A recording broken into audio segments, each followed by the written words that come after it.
All right, looks like we're live. So yeah, hey guys, how's it going? Welcome to episode 121 of Let's Chat Live. So hope you're all having a great weekend, and yeah, so let's see who's waiting for me in the chat. So waiting for me right now is Ozzy, Shadow, and Blaze. Let's go into the autumn, shall we?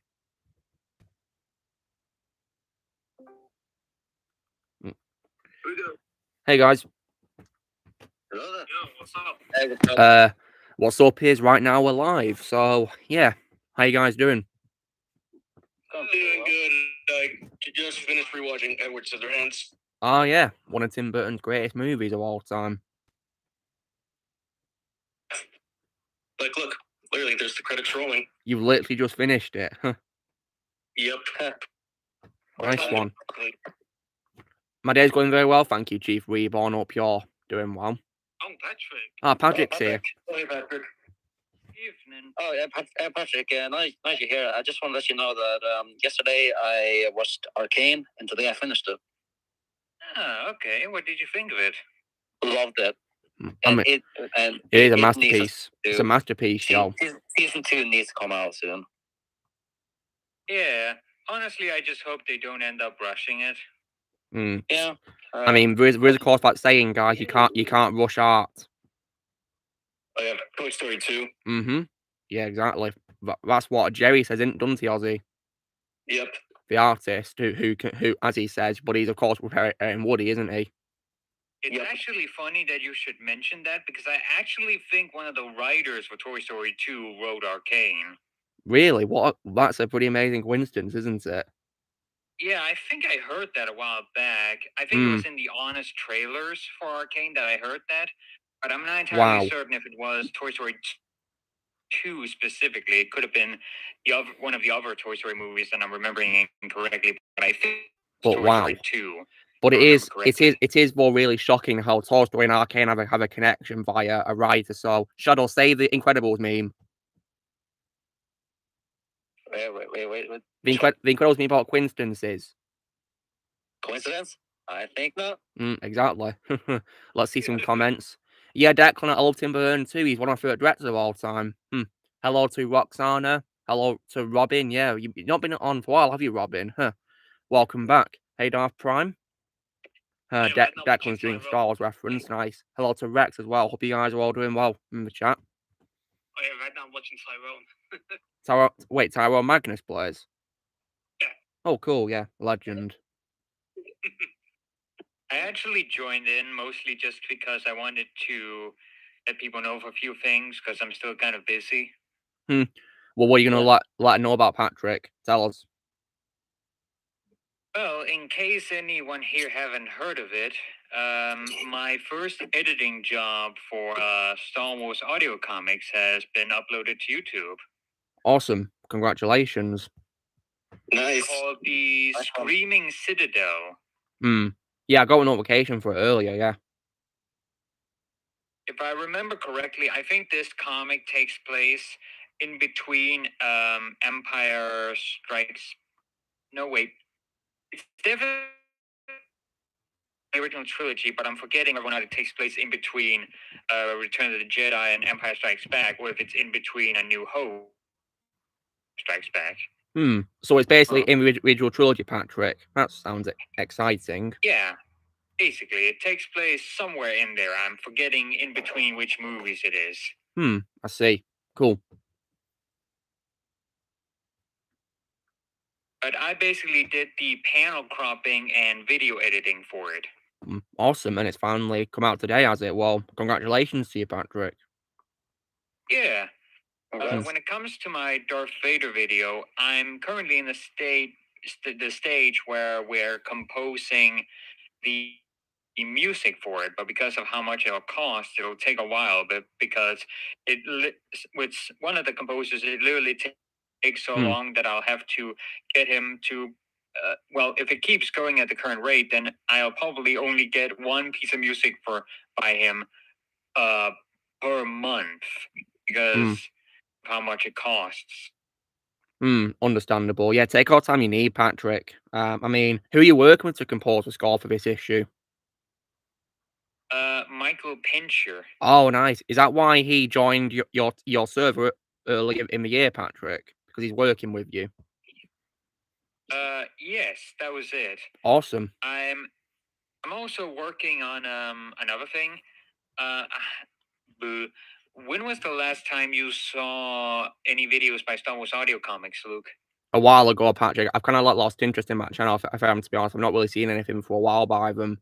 But then again, I don't really do reactions these days anyway. If I'm to be honest, unless it's reacting to videos by my friends. Yeah.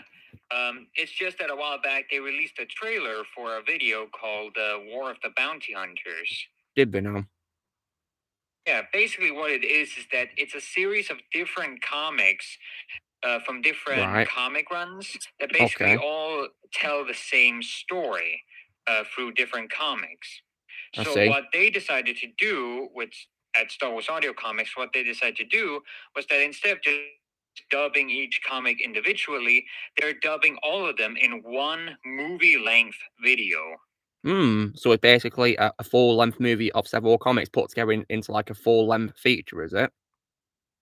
Yep. And I am going to be doing the sound design, video editing, and panel cropping for one of those comics in that video. Awesome. And also, Patrick, you know how I said that I'm only going to react to videos by my friends nowadays? I'm going to be watching that movie called 2001: A Space Odyssey in the future, and that means afterwards I'll watch your voice comparison of HAL 9000.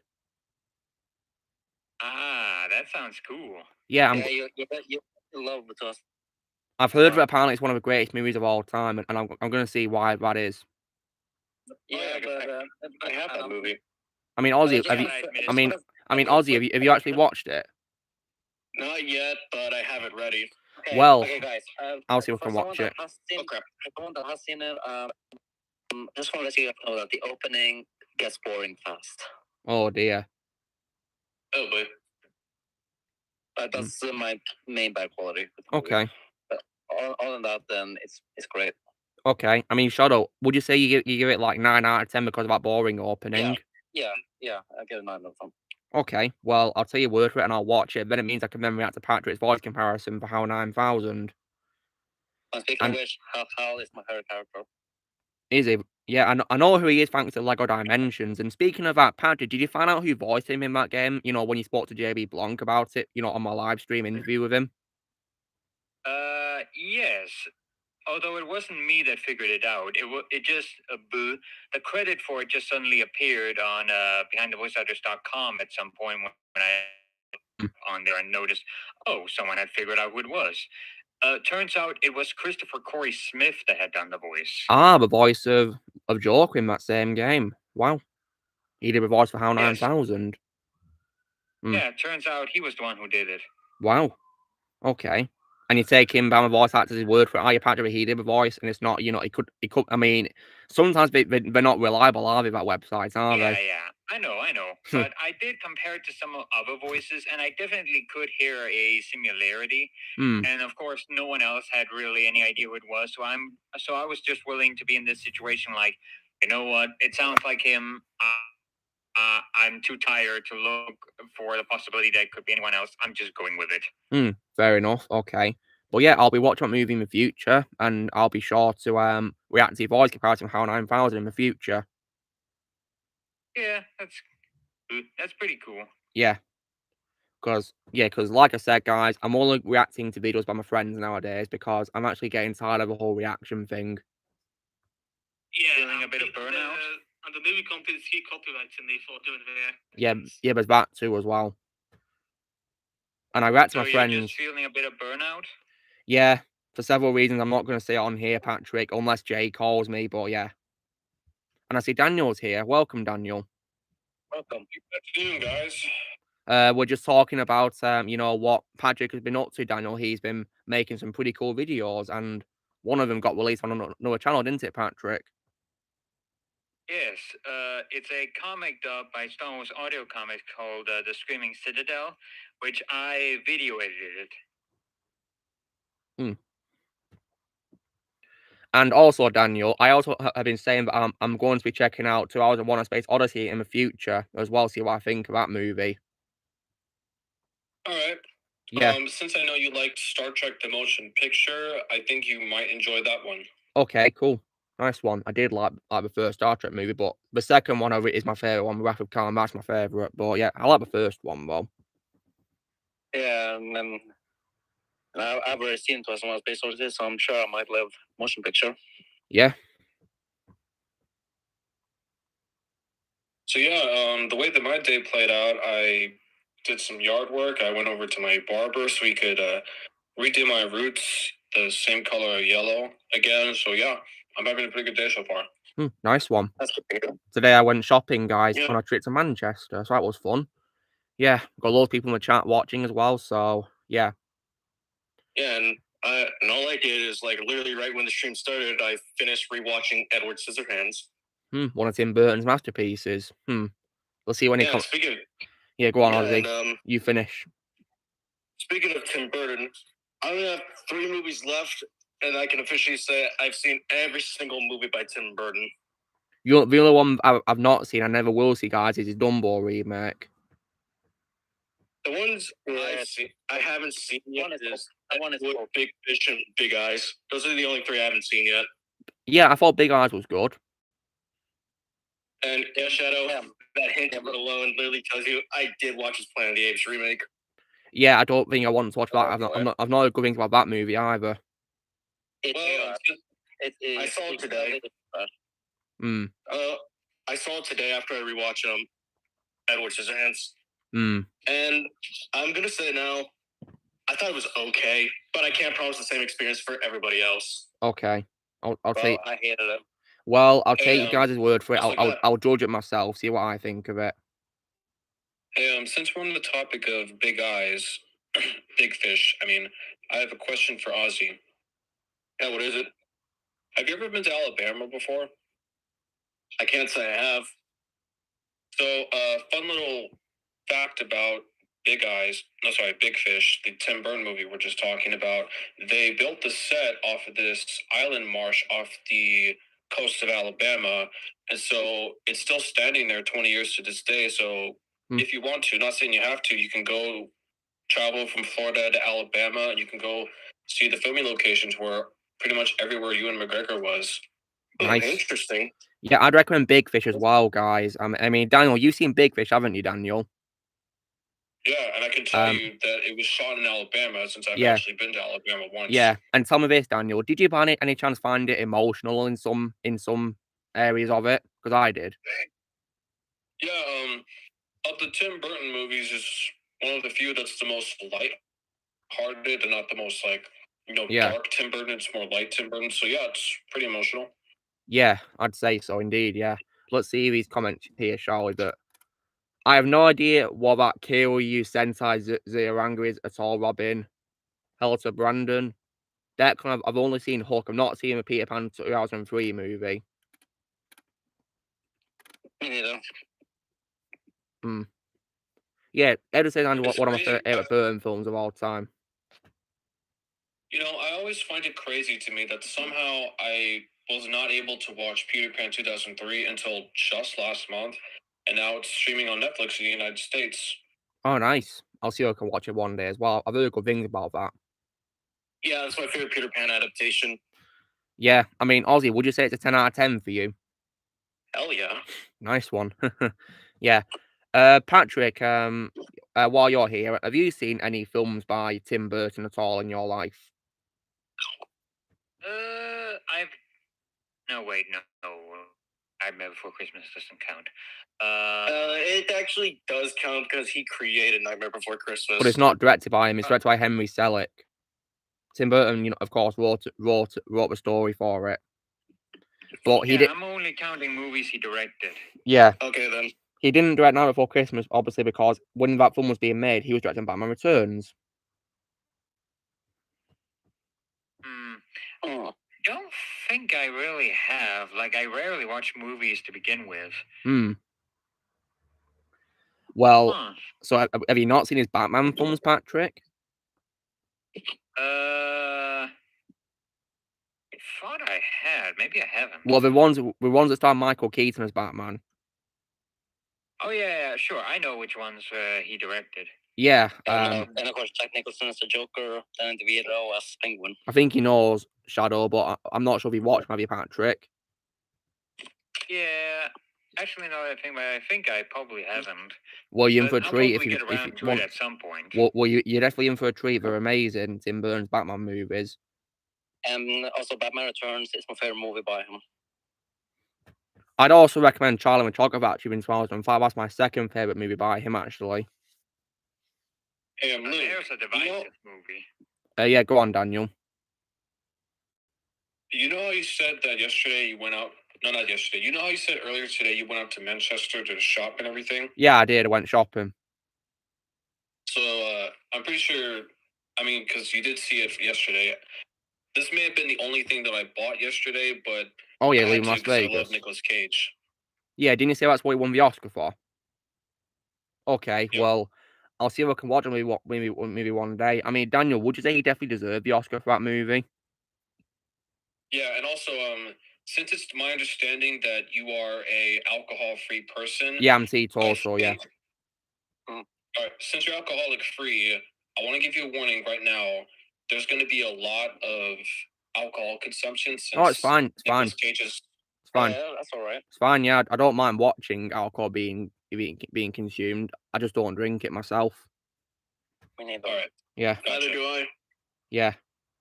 It's kind of similar to how I am about swearing. I'm okay with others swearing. I just don't like doing it myself. That's fine, Patrick. So I will definitely give her a watch, Daniel, for sure. See what I think. And speaking of Nicolas Cage, Daniel, I'll soon be checking out Reinfeld on streaming. Renfield. Whatever it's called. Yeah. Isn't that Oh, you're going to see Renfield? That's cool. Yeah, I'm going to watch it on streaming, yeah. See what I think of it. And I will also... Same here. And also, Daniel, I know you'll be especially happy to hear, but I'll be checking out Dungeons and Dragons soon as well. That's cool. Yeah. I mean, you said that I don't even need to play the games to watch a movie and enjoy it, because you never play the games and you love a movie, didn't you? Yeah, I mean, me and movie lover Don over at Don G. Corleone, we kind of had the same thing where both of us never played Dungeons and Dragons before, and we just went in wanting to have a good time, and we definitely had a good time. Nice one. Well, I'll be sure to check it out. And the man just finished Star Trek 3. I just noticed in the movie chat. Yeah, cool. Yep. Yeah, I just noticed that. And he'll be coming soon. Cool. He's actually coming for once. I actually forgot to give my ranking about the rating I give from Planet of the Apes 2001, the Tim Burton film. What is it, Ozzy? For me, 6. That's all I will give it. 6 out of 10. So you think it's mediocre, do you, Ozzy? Yeah, it's okay. I mean, again, I can't promise the same experience for everybody else. Okay. Yeah, Declan, I'm happily done with the MCU. Happily. Same here. Yeah, same here. And I see the Mund's joined us. Welcome, the Mund. Hey. Hope you're doing well. Yeah, I'm doing well. I've had a fun time watching 3 Star Trek movies today. Yeah, I noticed you've been watching them, and your favourite one is the same one as me, Star Trek 2. Yeah, like Wrath of Khan. Like, that was just phenomenal, wasn't it? Masterpiece. Absolutely. I think it reminded me a lot of The Empire Strikes Back as well in some cases too, a little bit. Well, that makes me even more excited to watch it. Yeah, do, Shadow. Yeah, definitely give it a watch, 100%, yeah. Since it's apparently The Empire Strikes Back of Star Trek, then of course I have to watch it. Well, it reminds me of like, in some cases, but I'm not going to say why because of spoilers. But yeah, I'm sure you guys will love it. Tomorrow, guys, I'll be checking out a film that came out recently starring Tom Hanks called The Man Called Otto. See what I think of that. I heard he had good reviews. I'll watch it as well because I love Tom Hanks as an actor. He's one of my favourite actors. That'd be kind of fun to see grumpy Tom Hanks. Yeah, Tom Hanks. I'll give it a watch. Yeah, Tom Hanks is a legend, and I'll watch anything he's in for sure, unless it's an MCU movie. or a DCU movie. Well, or of course, anything else, Toy Story. Or anything I'm retired from in general, you know? Yeah, a little fun fact about Tom Hanks I discovered a while back. What about, Patrick? What about him? So here's the thing. Tom Hanks is obviously a very big, well-known actor. Of course he And is, yeah. Toy Story, where he voiced Woody, is of course a big franchise, so you'd inevitably get a lot of video games and low-budget stuff. So, who do you get to voice Woody for those projects? I know who that is, Patrick. It's his brother. It's his brother who does the voice for him, for Woody. Yeah, his brother Jim. Yeah, Jim Hanks. It's actually surprising how much he looks like his brother too. Yes, he sounds very much like him as well. Yeah, he does a really great impersonation if you played the Toy Story games. Are they twins, by the way? And the thing is, guys, is when not only does he voice Woody in like the shows or the low budget stuff or the games, he also does the voice for Woody's, Poulter in the movies. Yeah, Tom Hanks confirmed on a talk show that his brother does the voice for the Poulter. Ah, okay. Yeah. Okay, I just looked him up. They only kind of vaguely look alike. They don't look exactly the same. I'm not sure if they're twins or not. Speaking of Toy Story, I got some good news. What about it, Ozzy? Oh, okay. I was going through old stuff, and look what I found. My Blu-ray copies of Toy Story 1 and 2, and I accidentally nice one. Aquaman. Okay, guys. I've looked up Jim Hanks, and Tom Hanks is older than him because Jim Hanks is going to be 62 this year, while Tom Hanks will be 67 this year. Well, yeah. There's like a almost 10-year age gap between them. Almost, yeah. Like, why can I hear like a sound of like air going on or something? What was that? Oh, sorry, they're driving tractors outside. They are really loud. Let me close the window. Yeah, please do. It's very loud and distracting. We'll definitely say this. Even though they don't look completely alike, I will say they definitely look similar enough that you could guess that they're probably brothers. Yeah, of course.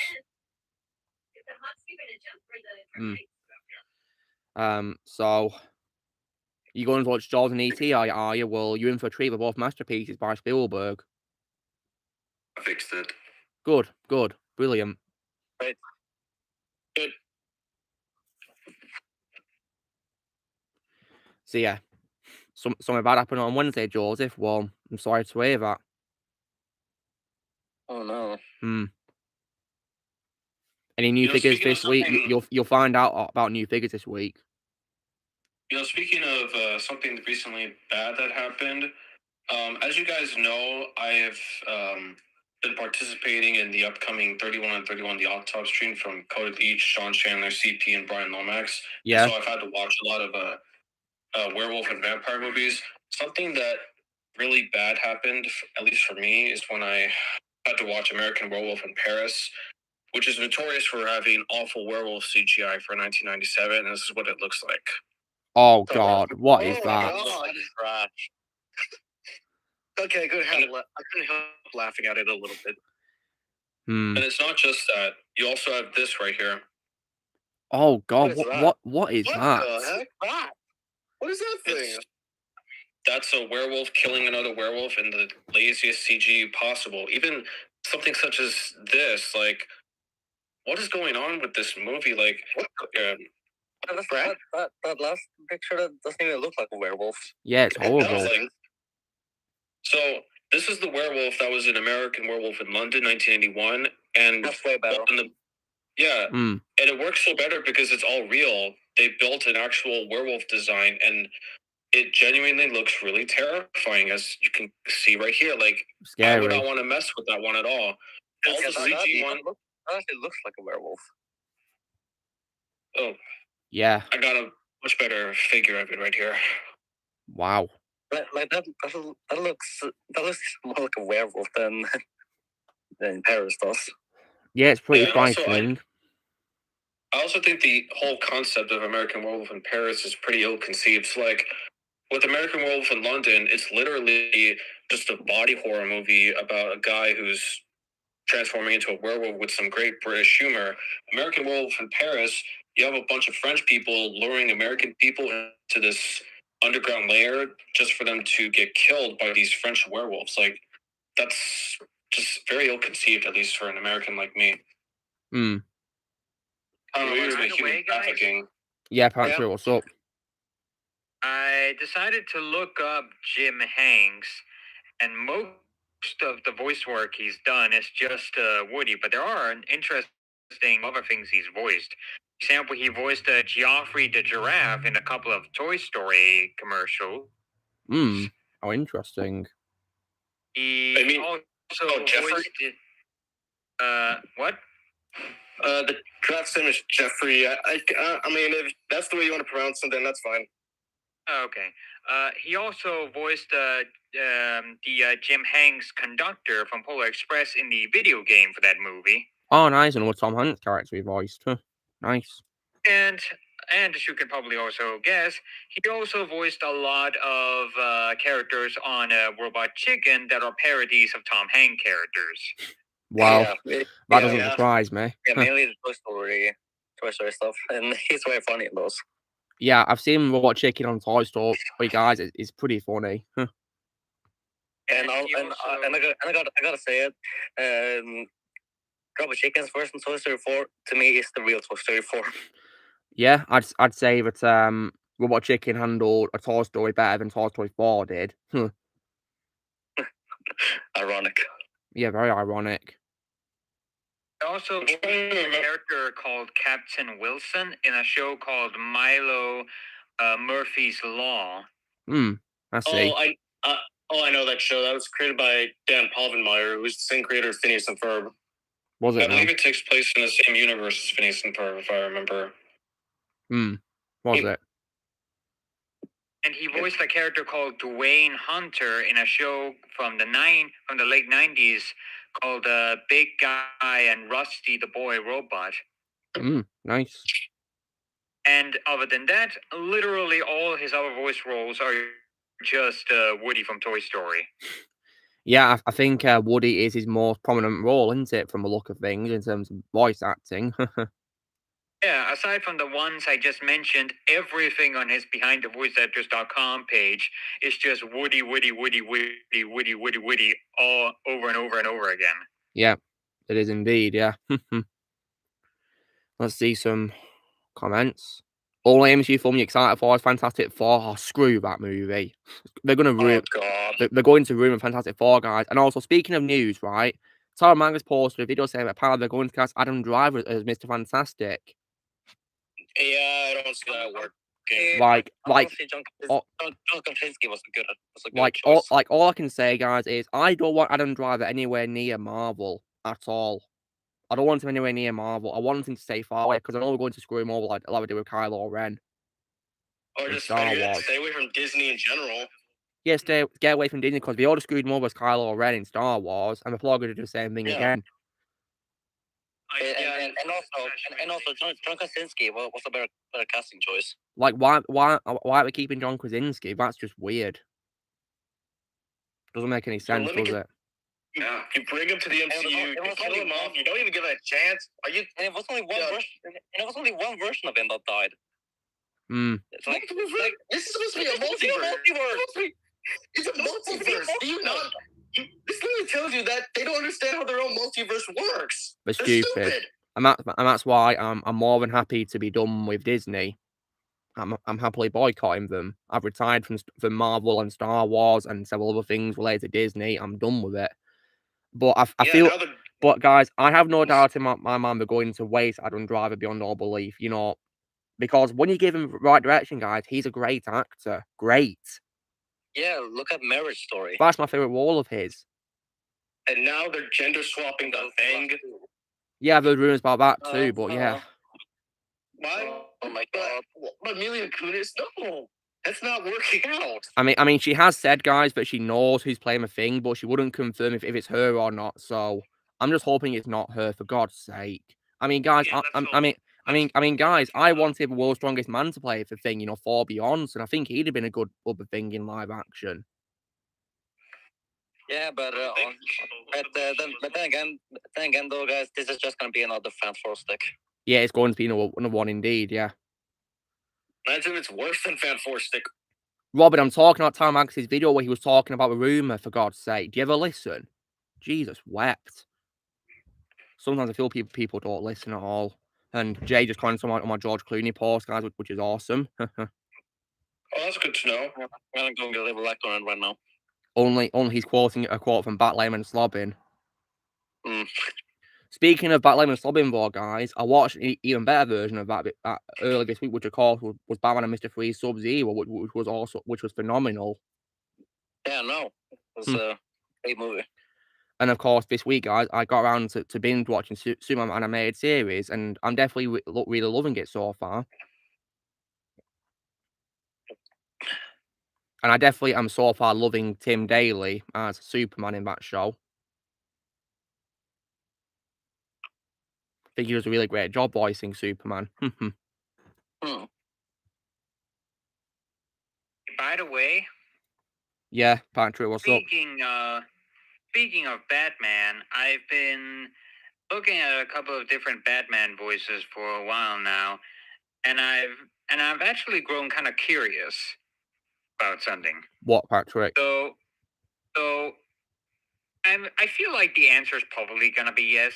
But do we all agree that when it comes to voice actors, Kevin Conroy is our number one favorite Batman? Well, he's my favorite. Yes. Yeah, he is the greatest Batman ever. No one can play more better than him, as far as I'm concerned. He is Batman. Nothing will ever top him as Batman. Nothing. Now I'm curious. Who is our second favorite? For me, personally, it would be Bruce Greenwood. Yeah, he's my second favorite. I think he's a great actor, and I think he does a great job voicing Batman. He's my second favorite.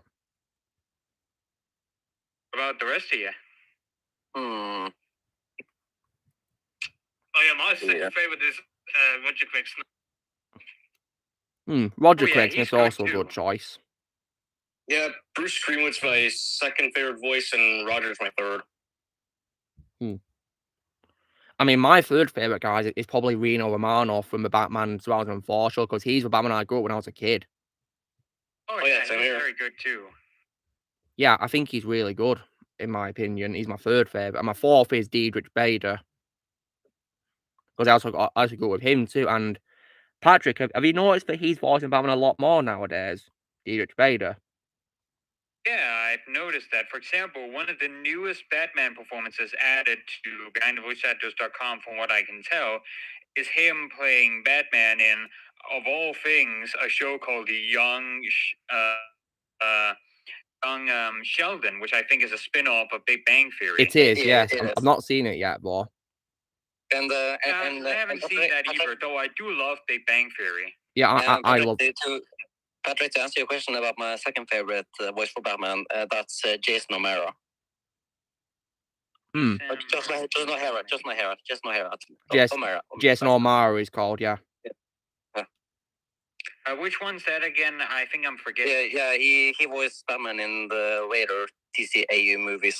Yeah, he's always been in several animated films, Patrick. You know, those direct DVD animated movies. Yeah, like Bad Blood, Batman Hush, Reign of the Superman, Death of Superman, Justice League Dark. Now I forgot who he was. Yeah, he's pretty good too. Yeah. So far, my favorite live action role, Jason from Marvel, is Patriot in Agents of S.H.I.E.L.D. Season 4. That will always be my favorite roles. Yeah, I think he played him really well. I wish he played in more seasons, though. Yeah. But I'm fine with all the time he was given. He was good at what he was given. Yeah. By the way, considering Batman, I'm kind of curious. I haven't really followed up much on this up until now, so maybe you guys know more about it. But what is this upcoming show called Batman Caped Crusader? I have no idea what it is.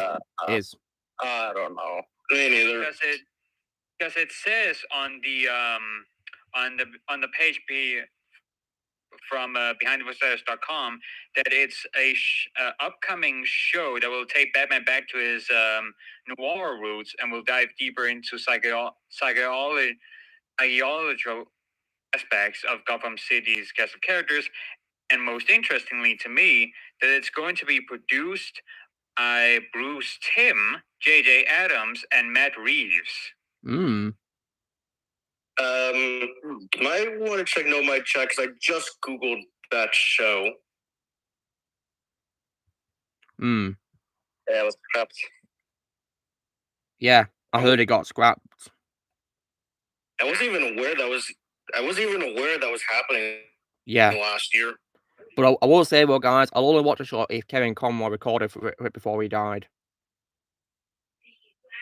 I mean, to be honest, doubtful now. I mean, it is possible he probably did record it before he died. I don't know. All I know, guys, is that so far, what appears to be his final performance is the Suicide Squad game coming out next year because it got delayed again. Wait, I think I remember hearing about this now. I think originally they had planned on trying to bring Conroy in to voice Thomas Wayne, but I think they didn't get the chance before either the show got canned or Conroy died. I have no idea what they're going to be doing at all. I mean, yeah, if they announce something about it, I'll only watch if he is actually in the show. The condition of me watching my show, if Kevin Conroy's in it, it's just like the condition of me staying on as a Transformers fan because I only watch something Transformers if Peter Cullen's in it.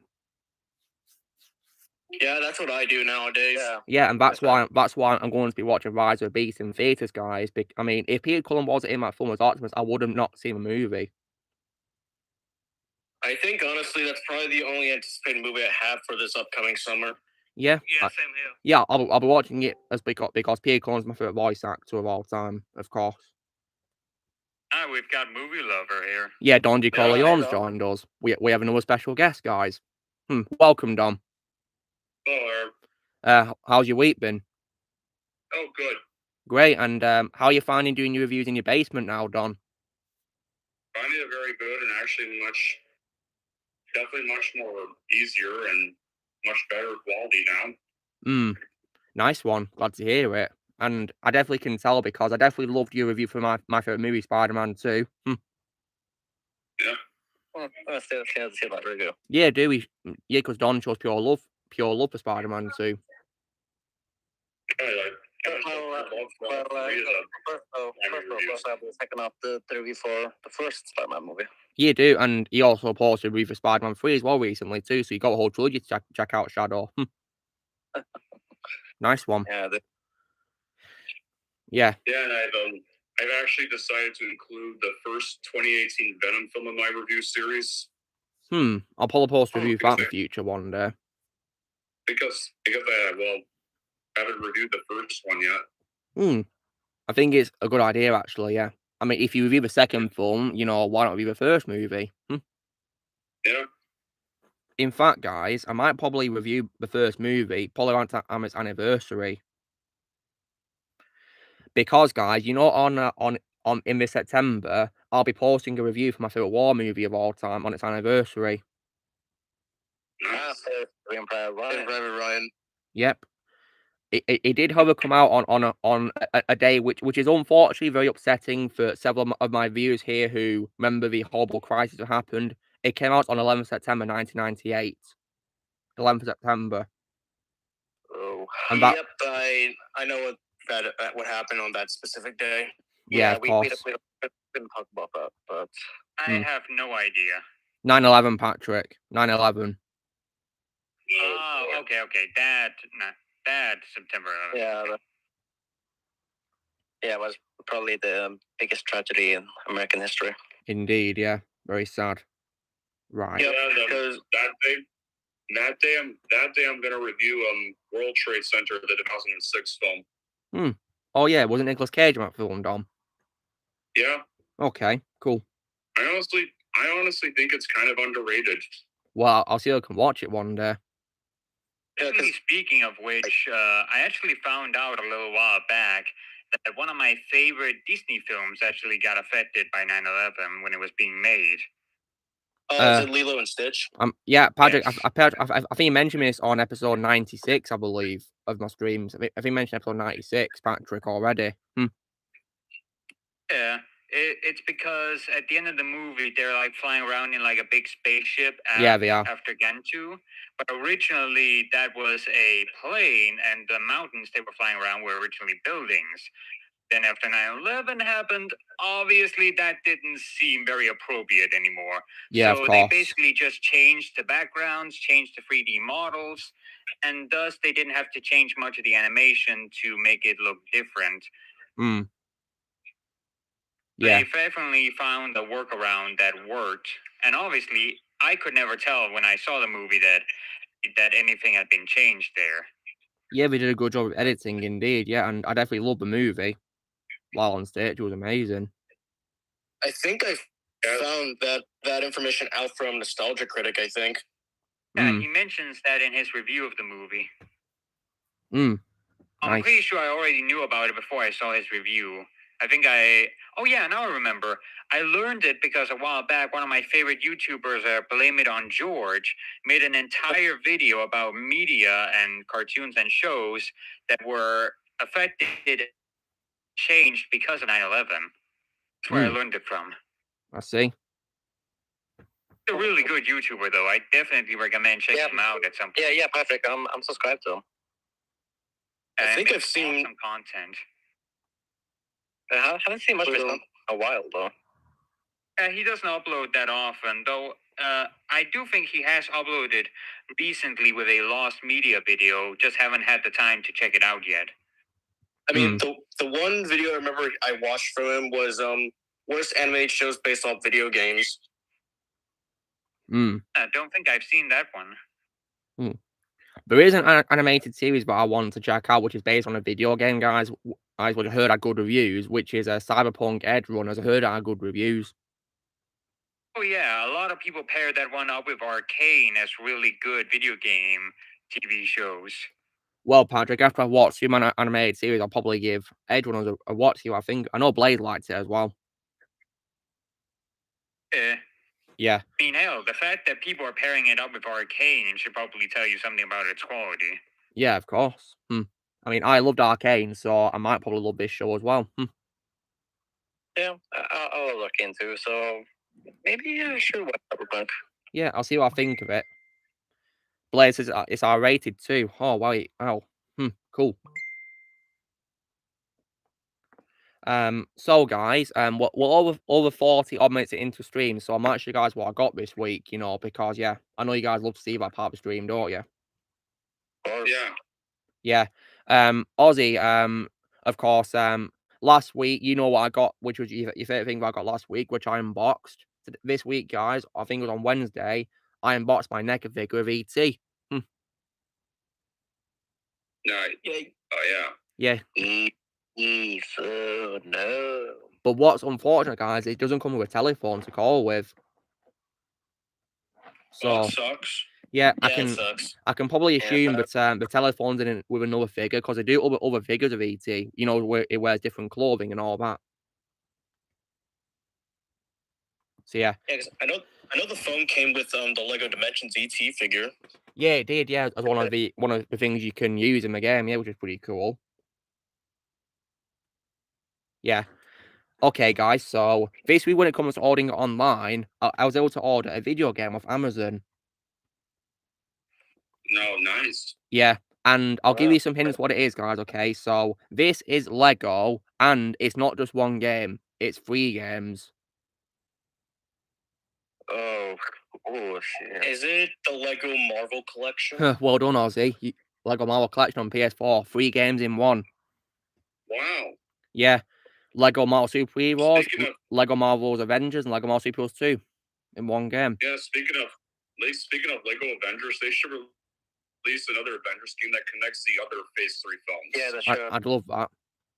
Yeah, they should do. Actually, Don, they should make Lego Infinity Saga. I'd love that. Yeah, they should. If you could do Lego Skywalker Saga, do it for Lego Infinity Saga. Yeah, they did Skywalker Saga. They can do the same for Infinity. What's stopping them? And also, guys, what's great about this game is it also comes with all of the downloadable content as well. And I think Lego Avengers is the first time I've seen where it has exclusive DLC for PlayStation.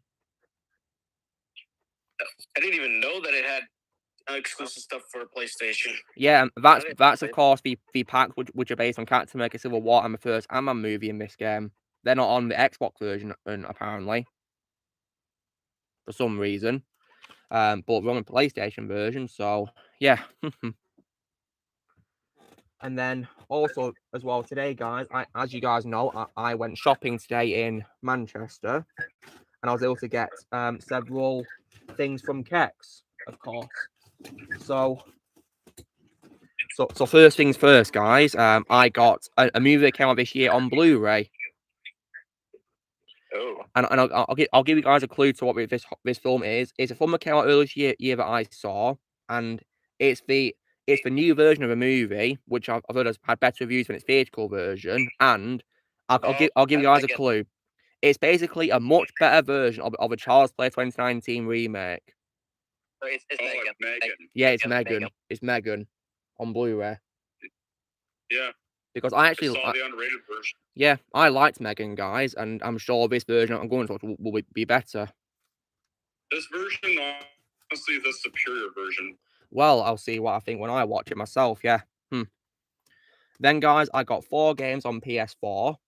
3 of them are exchanges to PS4 from Xbox One, but one of them, which is like entirely on PS4 and not been on Xbox before, is the game Darksiders 3. I've already got a first 2, I got a third one. Finally found it. Then, after that, I got another Lego game, guys, believe it or not, and this is for a Lego version of what I would say is probably an animated version of a Fantastic Four. Lego Incredibles. Yeah, well done, Ozzy. Lego Incredibles on PS4. Then after that, guys, I got another exchange, and this is a game which is part of a franchise I'm a fan of, and so is Blaze, and I'll give you guys a clue by saying I'd recommend to play this game if you want a game which is in a similar style to The Matrix. Oh, nice. And I'll give you guys another clue by saying that my favourite character in this franchise's game is Johnny Gat, who is voiced by Daniel Dye Kim. Oh, it's Saints Row. It is, yeah, Saints Row 4 re-elected, a remastered version with all the DLC, and also the expansion called Gat Out of Hell. On PS4. So yeah, I'd recommend that game if you guys want a game that's like The Matrix. As a fun fact, guys, when I played it on Xbox 360 in Xbox One, I made my character look like Keanu Reeves as Neo. So yeah, Kind of funny. Yeah. Then, guys, I got another game which is also exchanged from Xbox to PlayStation, and this is actually again based on one of my favorite 80s franchises. And I'll give you a clue because this remaster, of course, I'll say, I ain't afraid of what's in this. I ain't afraid of it. I have no idea. Yeah, it's Ghostbusters. Yeah, the remastered version of Ghostbusters. Is it like remastered 2009 version, or is it a different one I'm thinking of? It's remastered. Yeah. The 2009 version. Yeah. Then, guys, I got 2 Steelbooks. The true Ghostbusters 2. Then, guys, I got 2 Steelbooks. Now, one of them is for one of my favorite movies of all time, and it's also by one of my favorite directors of all time. And I'll give you guys a clue because this film stars one of my all-time favorite roles of Samuel L. Jackson. And I'll give you guys a clue because he says a line which is, "Oh, I'm sorry, did I break your concentration?" Pulp Fiction? Yeah, it's Pulp Fiction as a Steelbook. My favorite Tarantino movie of all time, right there. There you go. Oh wow, that looks nice. Yeah, I love Pulp Fiction. One of my favorite films of all time. One of my favorite crime films of all time as well. And then the other one that I got, guys, was a comic book movie. And Shadow, you're probably going to figure out what this is because I'll give you a clue. This is the first R-rated film you saw at the cinema. Deadpool. Yeah, it's Deadpool, the first one as a Steelbook. And so far, the only movie I saw in theaters twice. Twice, wow, nice one. Huh. Then, guys. I saw it in theaters twice. Well, the second time wasn't exactly planned. I see. I just went for them. And then, guys, I also got something else, which is not really, like a film or show or a game. This is actually a poster for something today. And this poster, guys, is for the only game in this franchise that exists in my opinion, which is a poster of the first Last of Us. The only one to me as a poster. Yeah, good. Yeah, there's only one game to me. Only one. I mean, to quote Highlander, guys, there can only be one. And then, guys, I also got 4 action figures today as well. And this figure I got is based on a character who made a pretty cool appearance in Shazam Fury of the Gods. And I'll give you guys a clue because in one of the trailers for the film, she says, you know, stick to being a superhero or something like that. Wonder Woman. Yeah, I was able to get a figure of Wonder Woman, guys, based on Gal Gadot herself. Nice. Yeah, so I finally have a figure of Gal Gadot's Wonder Woman at last. Then I also picked up a figure from Spin and Planet as well of a Mortal Kombat character. And this character, guys, appears in Mortal Kombat X and MK11, and he's voiced by Phil Lamar. Do you guys know who that is? Voiced by Phil Lamar. No idea. I think Blaze will know who I'm talking about, of course. Blaze, if you can hear us, text me who you know if you think who this character is voiced by Phil Lamar in Mortal Kombat. Total Khan. Oh, well done, Ozzy. It's Kotal Khan, voiced by Phil Lamar, yeah. Personally, guys, I like Kotal Khan much better in MKX than 11 because, in my opinion, MK11 they made him a bit of a jerk and unlikable. But yeah. Then, guys, I also picked up 2 figures as well from HMV as well today. Couldn't find any thumbs of it that I wanted, but I got another Mortal Kombat character. And this one, guys, likes to do attacks where he shoots balls of fire, and he also does like a bicycle kick in the air. Do you know who that is? Oh, I know him. Who is it, guys? Liu Kang. Yeah, it's Liu Kang. Got a figure of him as well. Do you also have Kung Lao, Luke? I couldn't find him, Blaze. I might get him one day, though. Oh, nice. And then last but not least, guys, the final figure I got is for a figure of an Avenger based on the comics, thankfully, not based on the actor who I hate. And do you know who that is, guys? I know. No, wait. No way you already have that one. Wait, who is... Go on, Ozzy, who do you think it is I've got a figure of? I was going to say Cap, but I forgot I think you already have that. I don't have Cap, I got Cap. Ultimate Cap, based on the comics. Captain The only figure... Okay, never mind. Yeah, the only figures I have, guys, of Avengers is Iron Man and Thor. And thankfully, guys, this version of Cap is thankfully not based on Pierce Evans, as I call it. It's thankfully not based on Pierce Evans. Yeah, it's Captain Mundika. Chris Evans is an absolute disgrace, and I absolutely despise him, you know, for saying people idiots if they have an opinion. So yeah, screw Chris Evans. There's there's good reasons nobody liked your Lightyear movie. It's not even the same Lightyear, and it forced in stupid themes we don't like. Yeah, and that's why, guys, my favorite Captain America of all time is Brian Bloom from Earth's Mightiest Heroes. Same. That goes for me. Yeah, and Earth's Mightiest Heroes, in my opinion, guys, is the greatest Marvel show animated of all time. So yeah, there's no way I'm ever going to buy a figure of Pierce Evans as Captain America ever. No way. I'm starting to remember I used to have one of them when I was a kid. Really? Wow. Yep. Patrick, are you by any chance familiar with Avengers Earth's Mightiest Heroes for show? Yeah, I haven't seen it, but I am familiar with it. Yeah, because in my opinion, it's the best Marvel show animated of all time. Okay. Yeah, I love it. And of course, it has my favourite portrayal of the Hulk of all time as well, the legendary Fred Tatasciore. Yeah. Oh yeah. Yeah, in my opinion, guys, no one can do Hulk better than Fred Tatasciore as far as I'm concerned. And Fred is one of my favourite voice actors of all time and easily one of the nicest people I've ever spoken to in my life. Yeah, such a nice guy. He was a legend. He was an actual legend. Yeah, he was. We had so much fun talking to him, didn't we? Yep. Robin, have you ever heard of an opinion? I said Fred Tattershaw's my favourite. Do you ever listen? Oh, God, please don't tell me we're going to have people disrespecting me again, guys. I'm tired of it.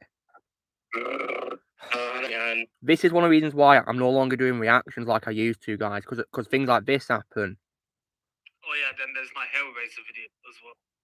Yeah, I'm so sorry to hear that happen to you, Blaze. Yeah, that really sucked. Yeah, you gotta. He literally just got a test for having an opinion. This is kind of why I don't do trailer reactions anymore. Yeah, because can you make me a moderator, please? You, Daniel. Yeah, sure. Trust you. All right, I'm gonna go ahead and comment something, and then you can make me moderator, okay? Yeah, because I get made fun of it. There you go, Daniel. But then again, Okay, Daniel, you should have got a notification that you're a moderator now. Okay, you're now a standard moderator for this channel, and okay. Nice one. I think it worked. Good. So, honestly, right, when it comes to Hulk, guys, in my opinion, no one can come close to him better than Fred Tattershaw, in my opinion. Fred, to me, is the Hulk. Yeah, he is. And always will be. Forever. I mean, it's like Fred said, guys, but there's many people who played Hulk before and after him, so yeah, but as far as I'm concerned, no one can do it better than him.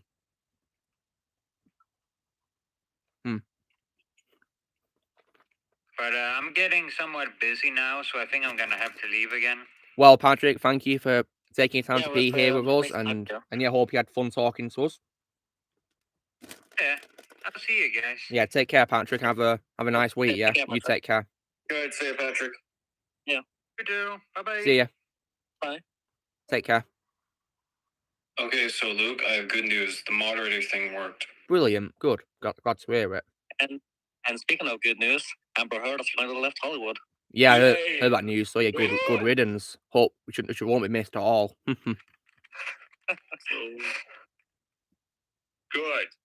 Finally. Yeah, good riddance to her. She won't be missed. I have to quickly Google this. Hey Luke, do you know the game, The Incredible Hulk: Ultimate Destruction? I've heard of it. Yeah, Blaze. I think that's Fred's first time playing Hulk, I believe. Yeah, Ron Perlman plays Abomination. Yeah, I heard he did a voice for him. Yeah. Hey, Shadow. Yeah. You said that Amber Heard quit Hollywood, right? Yeah, it's been reported. Yes, Daniel. Not sure if it's true or not. All right, I just looked up her Wikipedia page, and yeah, she's apparently moving to Spain. Good riddance. Yeah, she won't be missed. Yeah, I saw it yesterday morning. And the platypus has shown us again. Yeah. That goes by John Cena. Yeah. John Sheena, I think it's pronounced, yeah, because of that, surname he's got there, yeah. Yeah, it's John Sheena. Yeah. Yeah, hope you're doing well, Platypus. Oh, yeah. Usually I don't join because I work weird hours. That's normally fine. I'd be asleep by now. Good to have you here. Yeah. Good to have you here. Yeah, you're always welcome. My family's doing a cookout, so I was just like, you know what? Screw it. I'll stay up. Yeah. Welcome back. Yeah. Oh, thanks. Yeah. Hey, about Dorla, welcome as well. So you guys you saw what I got this week. What would you say was your favourite thing that I got today? Well, I think I have to go with 3 things. Okay. Not 4. The Wonder Woman figure, tablebooks of Pulp Fiction, Deadpool, and the Last of Us poster. Nice one. Ozzy, what about you? I would have to say, for movies, Pulp Fiction, Deadpool, the Last of Us poster, and the Lego games. Nice one. Don, what were your favourite things that I showed this week that I got? Don. What? What were your favorite things about our show this week? The unrated Megan Blu-ray. Oh, nice, good choice. The Mond, what was your favorite thing that I got this week? I don't think I have a favorite one. I liked all of them. Okay, cool. Daniel, what was your favorite thing that I got this week? Probably the ET. Nice one.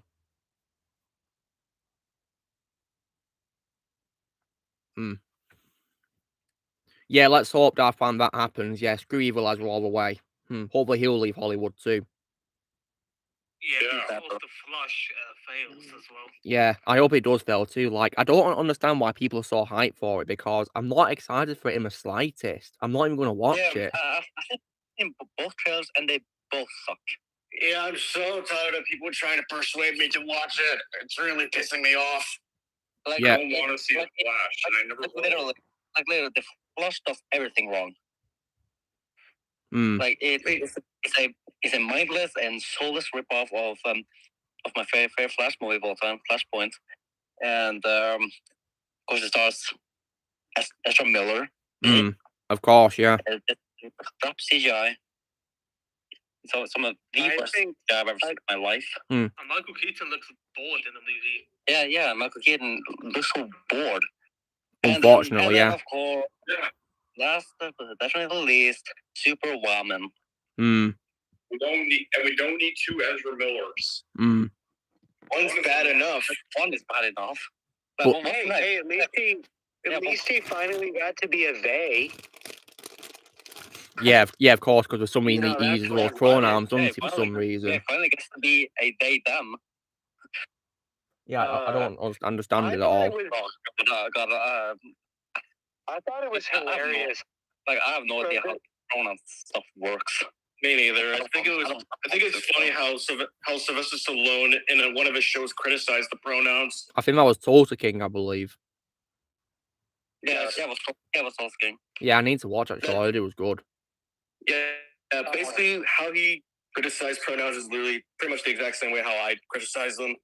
Yeah. Like, I just love to make fun of them because they make sense. You're never gonna catch me with a pronoun. Me neither. Yeah. Yeah, I've heard about meme, yes, backdoor, yeah, from I think it's from series 1, weren't it, or something? I don't know, but yeah, and Reverse Flash is a great villain. There was some one producer or something for the movie was saying that watching the movie you'll forgive him, and I'm just like, no, I wouldn't. Yeah, what the hell? You are making me laugh right now. Don't make me laugh, please. Some of the dumbest things Hollywood producers ever said. Like, this is like, what's this movie in? You forgive this criminal. How? Maybe you want to explain how? Like, one of the worst kinds of criminal too. That's the big thing. Like, not just a criminal. Yeah, they're covering up for literally covering up for a criminal here. And Warner Brothers supports this. Now it's literally people still wonder why I hate Warner Brothers. Why it's my most hated movie company. You know what's even funnier is that he threw them under the bus and he blamed them for his crap because he said that he said it was their fault because they didn't have an on-set psychologist for their movies. And also, guys, I also want to get this out there. Ezra Miller is now my most hated actor. Same here. Screw him. Screw him all the way. I think he's I think he's worse than Oppenheimer and definitely worse than Kevin Spacey. Hey Luke, check no my chat. I mean, what's hurtful is he doesn't even appear to be getting away with all this at all. Yeah, what the hell? I mean, the good news is that, Kevin Disgrace, of course, got his career, messed up for a long time, didn't he? For a long while, and of course, Armie Hammer, of course, is now living as a recluse I believe in the Canary Islands, I believe. So yeah, good riddance to him. Yeah, but Ezra Miller seems to be getting away with all this. Because of one thing and one thing only. He uses pronouns. Yeah, and unfortunately as well, guys, it looks like Kevin Disgrace is back in the movie business, appearing in some films recently, which I'm not going to watch at all. Damn it! What? You know, I want to know what would happen if Ezra Miller and someone else who used pronouns got into a fight. Who would take precedence? Yeah. I mean, I would think the other person at this point, but it's like they've stuck so much into defending Ezra Miller, maybe they would. You know, sunk cost fallacy and all. Yeah. So, like, when this film comes out, guys, and people are going to be asking me about it, I'm only going to say one simple response, which is, never seen it, never will. Wait, when that movie comes out, I'm going to make a meme by flushing it in the toilet. Good idea. And when the movie comes out, I'll be rewatching my favorite Flash movie, and the true Flash movie. The Flashpoint Paradox. Amazing movie. I'd recommend it if you guys have not seen it. It's amazing. I think Reverse Flash is probably my favourite voice role of Steve Thomas Howell, if I'm to be honest. Yeah, I think I would say so too. I think he did a really amazing job voicing him in that. And I really loved how dark the movie got. It was dark, yeah, and I love how he even came back to voice Reverse Flash in Lego DC Supervillains as well. That was really cool. And also, Mira in the movie was way better than Amber Turd. I think any version is better than Amber Turd. Even Susan Eisenberg from that Lego Aquaman mini movie is better than her as well. But of course, guys, Susan and to me always will be Wonder Woman, but that in my opinion always will be her best role. She's my Wonder Woman, Susan Eisenberg. Forever and always. Yeah, in my opinion, the greatest Wonder Woman of all time, and she's also really nice because she occasionally responds to me on Twitter, guys. She's very nice. Wow. Yeah, she's really nice, guys. If you haven't already, I reckon you guys go follow her on Twitter. She's really nice. Should probably check if I do. Oh, you know who else is really nice that I met was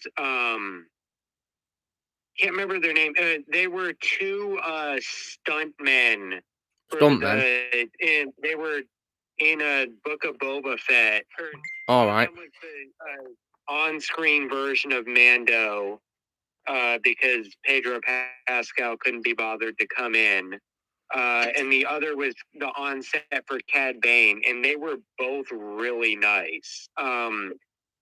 Especially the one for Cad Bane, who I couldn't remember his name. It's Dorian Kingi. And he was the on-set actor playing Cad Bane, was he? Platypus. Yes. Cool. Cool. You met him. Nice one. Nice. Also, he was apparently Lindsay Wagner.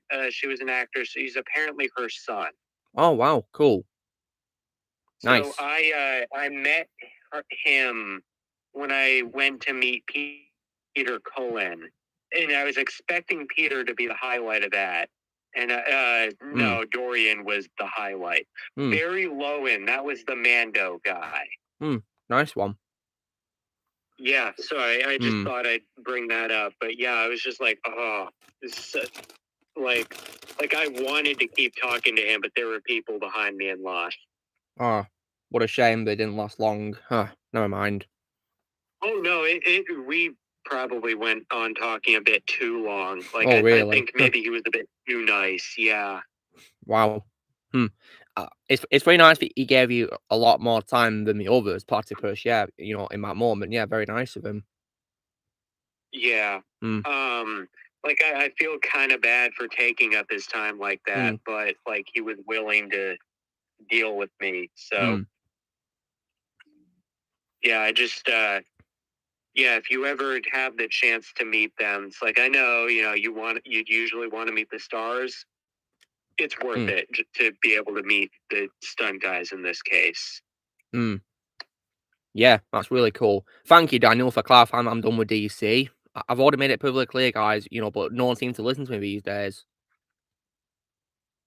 No problem, Luke. I just, Yeah, thank you're you, my friend, Daniel. so obviously I would do that Thank for you. you. Yeah, thank you. I want to make it clear several times, guys, on my rant post about Henry Cavill but getting fired, and then on my review for Fury of the Gods. I've already made it pretty clear that I'm done. And if you guys saw my unboxing of Peacemaker this week, I also mentioned in that too. I'm not watching any more DC. Yep. Oh, guys, looks like looks like we got a guest, guys, who wants to come and say hello. Yeah. I do enjoy hate watching stuff though, and it's like they're making a solo Craven movie later this year. I'm definitely I'm not watching that. It's looking like it's horrible. Yeah, I'm not watching that. I heard that they're turning him into an animal rights activist. Yeah, platypus. Yeah. Another activist. Like we haven't gotten a million of those already. But it's like Craven. You're making him an animal rights activist. Completely defeating the point of the character. Like it's like at that point, I'm like, okay, I gotta see this. Like, how bad is this train wreck gonna be? It will be bad. Okay, guys, we got a guest, and that guest, of course, is none other than Lily. Yay! Yeah. I think it's been a while since she's appeared on my stream, didn't it, guys? Yeah. Yeah, she has just been asleep. Yeah, I think she's asleep somewhere. Yeah, I wonder where she is. She might probably come in my room later and come and say hello. Aww. All right. Oh, Lily. Lily. All right. You come. Lily. All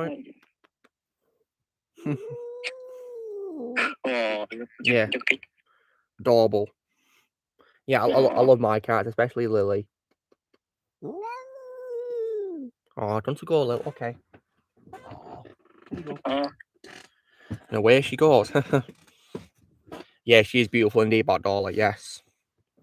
So yeah, guys. Right. As soon as they announced that Craven was going to be an animal rights activist, I was out of the movie instantly. Out. Yep. Well, I wasn't interested in the movie until they announced that, and I'm just like, this is such a bad idea. I'm gonna have to watch it. It's one of the worst ideas Hollywood ever come up with. Yeah, it's a stupid idea, and my opinion on avoiding it was also further cemented when I absolutely despised the Morbius movie from last year. The only Sony first movie I want to see is Venom 3. Yeah, Venom 3 will be probably my last Sony as live action Marvel movie to watch. So yeah, I'm not. They go ahead with the R-rated idea. It'll just make you watch it even more. Yeah. But they were saying that Craven is R-rated. I'm just like, so that like you make it R-rated after you neuter him. Okay, that makes perfect sense. Yeah, you're right, Declan. Animated Caesar Spider-Man definitely did Morbius better. Nick James is probably my favorite Morbius. Heck, I even think Morbius was much better in Lego Marvel Superheroes 2 than the movie. Yeah, it was. I might not say much. I'm not really much of a fan of that game. And after Morbius, I no longer hate the Bully Maguire dance scene after seeing Morbius' scene. Trust me, the Morbius dancing scene makes Bully Maguire look like a masterpiece in comparison. Yeah. By comparison, the Bully Maguire scene is like a masterpiece of movie making. Yeah, exactly. Like the one in Audience, as I call it, is just pure cringe. Like it's torture. I know someone who unironically enjoys Bully Maguire, and I'm just like, all right, fair enough. Like, okay, that's fun. Well, but honestly, when I first watched Morbius in theaters, I actually wanted to leave the theater when I got to the. I don't blame you, Shadow. If I wasn't watching it for your benefit, guys, I'd have probably turned it off at that moment. Yeah, thankfully watched it online. Thankfully. Yeah, me too. I waited till it came to streaming. I'm also still surprised. Oh, sorry. Go ahead. You're good. I'm also still surprised that my opinion of Morbius still hasn't even changed yet. Well, when you think about it, Ozzy, you said that you think that Phase 4 of the MCU after No Way Home has sucked for you, hasn't it? Yep, and I might as well say it again. Morbius is literally better than Woke and Blunder. It's literally a masterpiece in comparison. Yeah. But I'm definitely saying something because I've not heard good things about, Walk and Blunder, and I, of course, hated Morbius when I saw it, so, yeah. But I'm never going to see Walk and Blunder, guys, so I'm not going to comment on it. I've only relied on reviews for it. I've only seen Az's review and Critical Drinker's review for it. I mean, Critical Drinker said it's hot garbage. Oh, it was. It was. I watched it because I was like, you know what? Let me watch it so I can criticize it. It was bad. Not surprised. Is it okay if I say something? Daniel, Yeah, sure. Daniel, you can say whatever you want on these streams. If I were to ever rewatch Woke and Blunder, I would only watch the sequence with the Guardians, and then as soon as they're done, I just turn it off. Yeah. Same. Well, see, my thing is, I'm gonna assume no one here cares about spoilers for the movie. I don't care at all. I really don't care. Yeah, I assumed. So at the end of the movie, they introduce Hercules, and it's just like, you already turned Thor into Hercules. That's literally what I said. You Thor into Hercules, and yeah, that's literally what I said when I saw that scene. Wow. What's the point of the character? Yeah, what is the point? What is the point? Oh, wait, that's right. Sequel setups. Oh, Aussie. It looks like Declan also agrees with you that he thinks it's worse than Batman and Slobbin too. Whoa, I was not expecting another person to say that either. Let's see some more comments here. Yeah, that dollar. Leon Barnes Morbius could probably work. He's a good voice actor. Yeah, Dark Prime. I think Endgame made me appreciate Dark World a lot, to be honest. Yeah, if I was asked this small thing, if you were forced to watch either Quantumania or Woke and Blunder, what would I pick? I guess I'd probably pick Quantumania if I had to be forced at gunpoint to watch one of the bad MCU films recently. I literally would have done the same thing. I think I would pick Quantumania too. Yeah, I'd rather not watch Woke and Blunder again. Technically, Scott Lane's always a comedy character from the start, so. Well, that makes sense. Well, unfortunately, guys, I heard from Az's review for Quantumania that apparently the funny part of Ant-Man's gone now, sadly. Well, kind of. There's an element that's gone, but he's still the same character, though. At least in my opinion. Well, he is Scott Lang, of course he is, but as said, that apparently the funny side's gone now. And also as well, guys, I also don't want to feast my eyes at all on the absolute abomination, of course, which is Potato Doc. Yep, Potato Doc. Oh, yeah. Mr. Electric knockoff. Yeah, I think Potato Doc in the movie is a complete joke, in my opinion. And you know what's worse, guys, is he's literally played by motion capture as well. And the CGI is absolutely abominable for him. A motion captured character. I've seen better motion captured characters than that. And he's smiling and grinning in every scene he's in. It's like a deep fake gone wrong, guys. Well, apparently they sacrificed VFX for Ant-Man 3 because they wanted to make Black Panther 2 look better, and Black Panther 2 still didn't really look that good. Yeah, that's how stupid it is. Also, they had in Black Panther 2 they CGI'd away the actor for the villain. I refuse to acknowledge him by calling him by any name that's supposed to be associated with the character, because they race swapped him just to be able to use the character. We could consider. No, never mind. Let's go first. So they and then I found out that so apparently so they CGI'd away his bulge in the movie, and I'm just I heard about that. Oh God. Who's gonna notice that? Mm. I wouldn't have. I mean, literally, no one cares. Mm. Yeah. Like It looked down also. Oh, well. Yeah. Also, you can consider Wakanda Forever the Alien 3 of Marvel films. Yeah, of course, because unfortunately, guys, from what I've heard, apparently they do it to Charlotte at the start of a movie, which really breaks my heart. Like, literally so many people are like, I cried watching this movie. Why? Just why did they killed off a beloved character? Like, yeah, you know what, folks? We should probably move on to something more positive than talking about the MCU because I'm getting tired of it. Yeah. It's really doing my head in right now. All right, so good news is this week I finally managed to finish Breaking Bad. Yeah, and I'm glad you did, Shadow. I mean, I think it's one of the greatest shows of all time.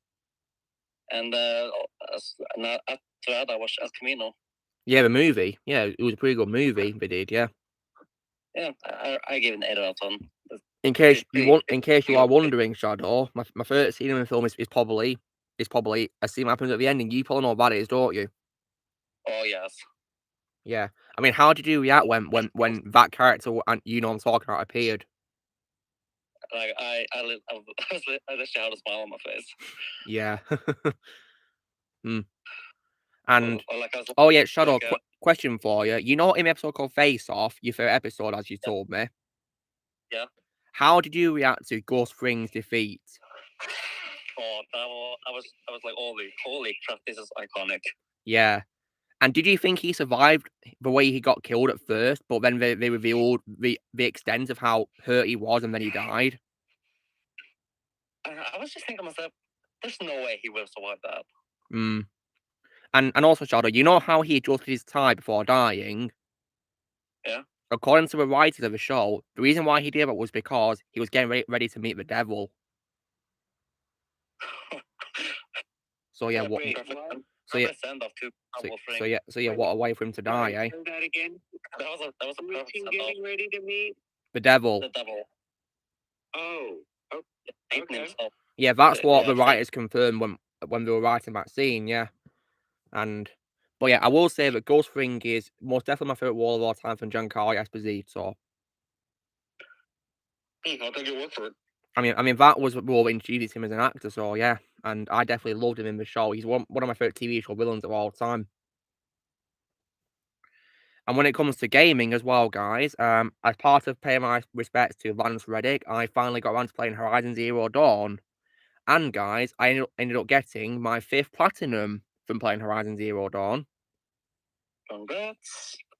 It wasn't easy though, I'll say that. Those parts I've been raging in anger, but it was worth it in the end though. And Lance Reddick is probably, in my opinion, the best part of the game to me.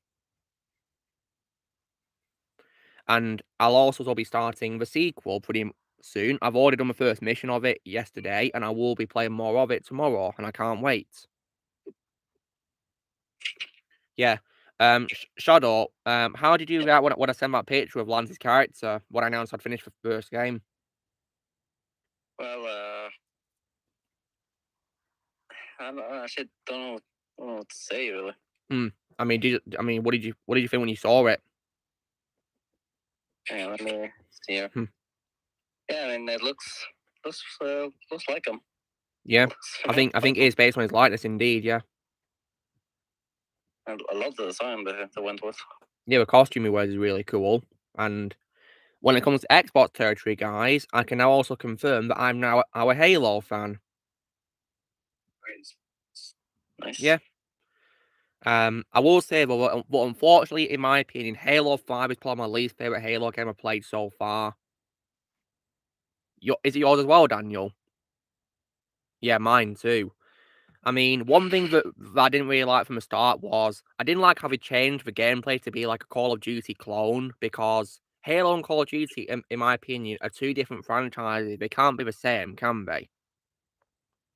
But the good news is that I was able to actually change the settings to have the same gameplay as Halo 4's gameplay, thankfully. And yeah, so as well as that, I also did not like how my favorite Halo character, the Master Chief, was also very underused in the game. He barely appeared at all in the game. I hated that. Right, you're joking. I wish I was joking. He only played he's only playable in 3 missions, Shadow. And there's 15 missions, and he's only playable in 3 of them. What are you kidding me? I wish I was kidding, but I'm not. What a waste. Yeah, if it was like a spin-off of a character called Jameson Locke, who is voiced by Arcane. But what's funny, Daniel? What's funny? Wait, what? What? Daniel's laughing. Funny? Daniel's laughing at something. What's funny, Daniel? Sorry. Do you guys want to see it? Are you watching something? Yeah. This is actually related to Guardians Volume 3. But do you still want to hear it? I'm not. Let me guess it bombed. Let me guess it bombed. So there's this behind the scenes for Guardians Volume 3 where they made a dummy of Chris Pratt. Yeah, I believe we did. Yeah. It's so lifelike. Like, that thing is apparently, according to what it says right here, 35 pounds. But wow, it looks exactly like Chris Pratt with the pores on his face, the hair and everything. It just looks so real. And I was laughing at Chris Pratt carrying himself. I don't know. It's so funny. Like, I don't know. That just further adds to my love for Guardians Volume 3. So, as I was saying about Halo, guys, I then moved on to, of course, Halo Infinite. After disappointing with Halo 5.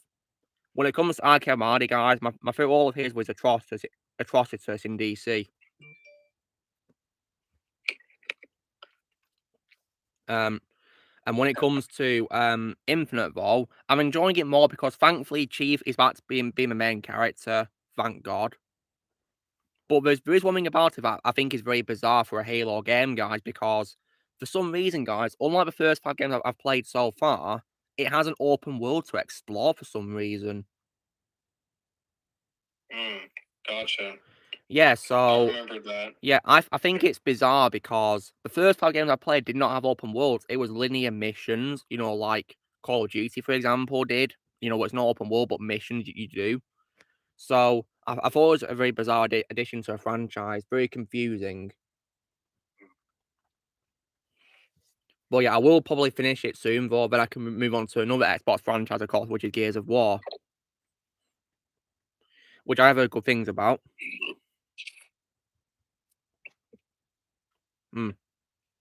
Yeah, but I know that Steve Downes voiced Star-Lord. He's my second favourite Star-Lord after Chris Pratt, actually. Yeah, there it is. There's one I'm playing now. There it is. That's what I'm playing.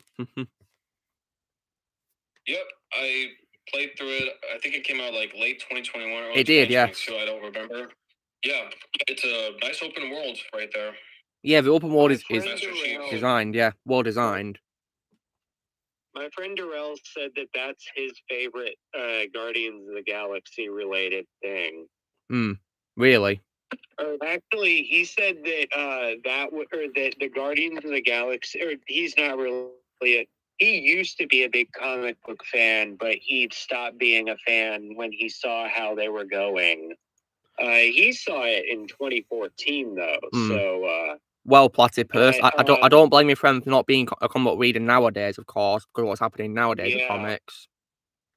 But he said that the only good thing to come from the MCU era, in his opinion, have been video games. He was saying that earlier yesterday, and I was just like, oh, that's honestly, I can see that. I mean, I can understand how he says. I mean, I can vouch for good games, related to comics because I love the Guardians of the Galaxy game.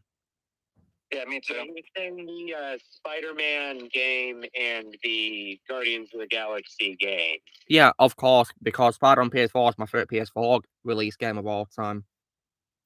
Yeah. And it's also my favorite Marvel video game. Well, it's my favorite superhero game of all time. And he was just like, that should not be the best thing to come from, resurgence from a movie universe. And I'm like, yeah, that's a good point. Daniel. Yep. When's your birthday? It's June 6th. June 6th? Okay. About a month from now. It's a pretty good coincidence, Daniel, because on that day I'll be posting my review for the first Guardians movie, the first one. Nice. Yeah. Nice. Really quick before we move on, I will say this about Guardians Volume 3. It definitely enhanced my love for the first two. Did it now? Yeah.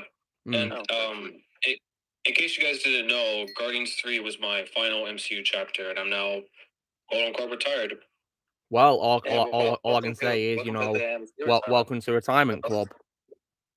Oh, welcome with you. Yeah, Daniel and Vermont. Welcome to the MCU retirement club with us. Oh, thanks. Yeah. I looked up the ending on Wikipedia, and glad some of my predictions didn't happen. From what I read. I'm glad that the Guardians remained alive. Well, yeah, so hey, Shadow, I have something to tell you. What? Do you remember? I can't remember if it was last week or weeks ago. Do you remember how you were telling me you were concerned about Adam Warlock? Yeah, Will Poulter. I think I know where this is going. So, now, despite me giving the movie a full-blown 10 out of 10, and I absolutely loved it, it's my favorite movie of the year so far, Adam Warlock, man, I don't think Will Poulter's physical physique was bad, but every time it would cut to Adam Warlock, I felt like I was just watching Will Poulter from Chronicles of Narnia, War of the Millers, Maze Runner, and everything. So it was annoying. So he was annoying in the movie. Not necessarily annoying, but he was distracting is the word that I would say. Damn. Yeah, and also he should have appeared way sooner. Yeah, he should did. have appeared way sooner. I believe, based on what I've heard, he had a role in the Infinity comics, in the Infinity Stone comics. Yeah, as a matter of fact, he's the guy who created the Soul Stone. Well, yeah, there you go. He should have appeared early, but he didn't, did he? He didn't create the Soul Stone. He was just very heavily tied to it. Like, he and the Soul Stone were kind of one. Kind of like they made Vision kind of that with the Mind Stone. Yeah. And honestly, guys, the more I think about it, I think I would have loved it more if Adam Warlock, if the Infinity War was created with Captain Marvel was instead of Adam Warlock instead of Silver. They do it. They do share similar power percentages. I will say that. I think Keanu Reeves would have been a better choice, Adam Warlock, to be honest. Yeah, but then again, I mean, you're not wrong. I don't want Keanu Reeves anywhere near Marvel. Well, I'm talking about if he appeared in the Infinity Saga, not now, of course, because I know now they'd screw him over. Apparently, he's turned down like 5 MCU roles. Well, you know what, Platypus, because what's happened recently, I don't blame Keanu and provide his own more respect. Yeah. And also, speaking of Keanu, guys, did you guys see that video where he's interacting with a fan at a convention who talks like Duke Kaboom? Yeah, I did. Wait, what? There's like a video on Instagram, Daniel, of Keanu Reeves, and he's meeting a young fan, and it's such a heartwarming video. He's so nice to him, Daniel. Yeah, I saw that. I didn't see that. Can you guys? Shadow, would you mind helping Daniel? Would you mind helping Daniel find that video? Shadow, would you mind helping Daniel? Daniel, would you mind helping Daniel? No, what? That's kind of funny. But yeah, I saw that video on Facebook. Yeah, would you mind sending it to Daniel if you can, Shadow? I'm not totally sure how I can be able to do that. I'm totally sure. Yeah, I know about that though. Look, Kurt Thornton's my favorite Adam Warlock. He's my favorite. I think he's also my favorite Adam Warlock. I'm actually going to Stories Archive to find it. Good. Yeah, I'm looking at YouTube right now. And why did Instagram have to remind me of something I regret doing? Oh, I think I just found it. Okay, if it's right, Shadow, why do you pause it in my chat with Daniel to check out? It's very heartwarming. Yeah. sending it right. I sent it on Instagram. Oh, I just got Ozzy's message. Nice. Okay, take care, Joseph. IMDbplus.com. Wait a minute. Are you serious right now? I've been to that comic shop before. It's in Los Angeles. Really? Oh, wow. Whoa. You're telling me that Keanu is in the same comic shop that I've been to before, and... Oh, man. Wow. You could have met him, Daniel. Damn. Oh, man.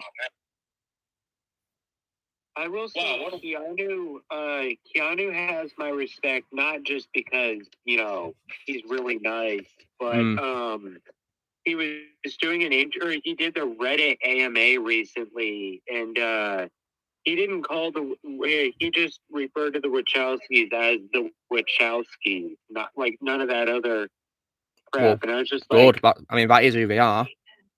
Daniel, I just sent it to you here on YouTube. But it was just a pleasant surprise it was just a pleasant surprise. They didn't try to call them sisters or anything. It was just the Wachowskis. I'm like, oh, nice.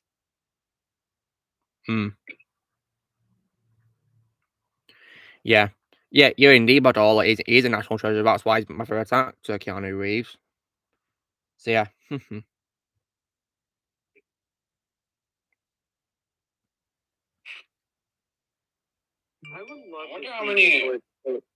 I would love to see Nicolas Cage and Keanu Reeves in a movie together. Yeah, me too. That'd be amazing, wouldn't it? I mean, I'd love it if Keanu Reeves and Brendan Fraser appeared in a film together. Yeah, they are both. They have the kind of really nice reputation. Yeah, they are really nice people. Yeah.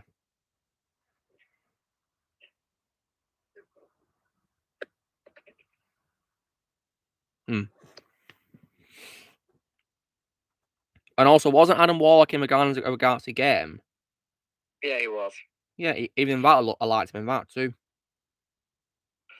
Yeah, I think I was already say he was way better in that game than Guardians 3. Well, I have no doubt of it. So it looks like unfortunately, Will Poulter hasn't appeared to be improving, has he, in recent things, has he?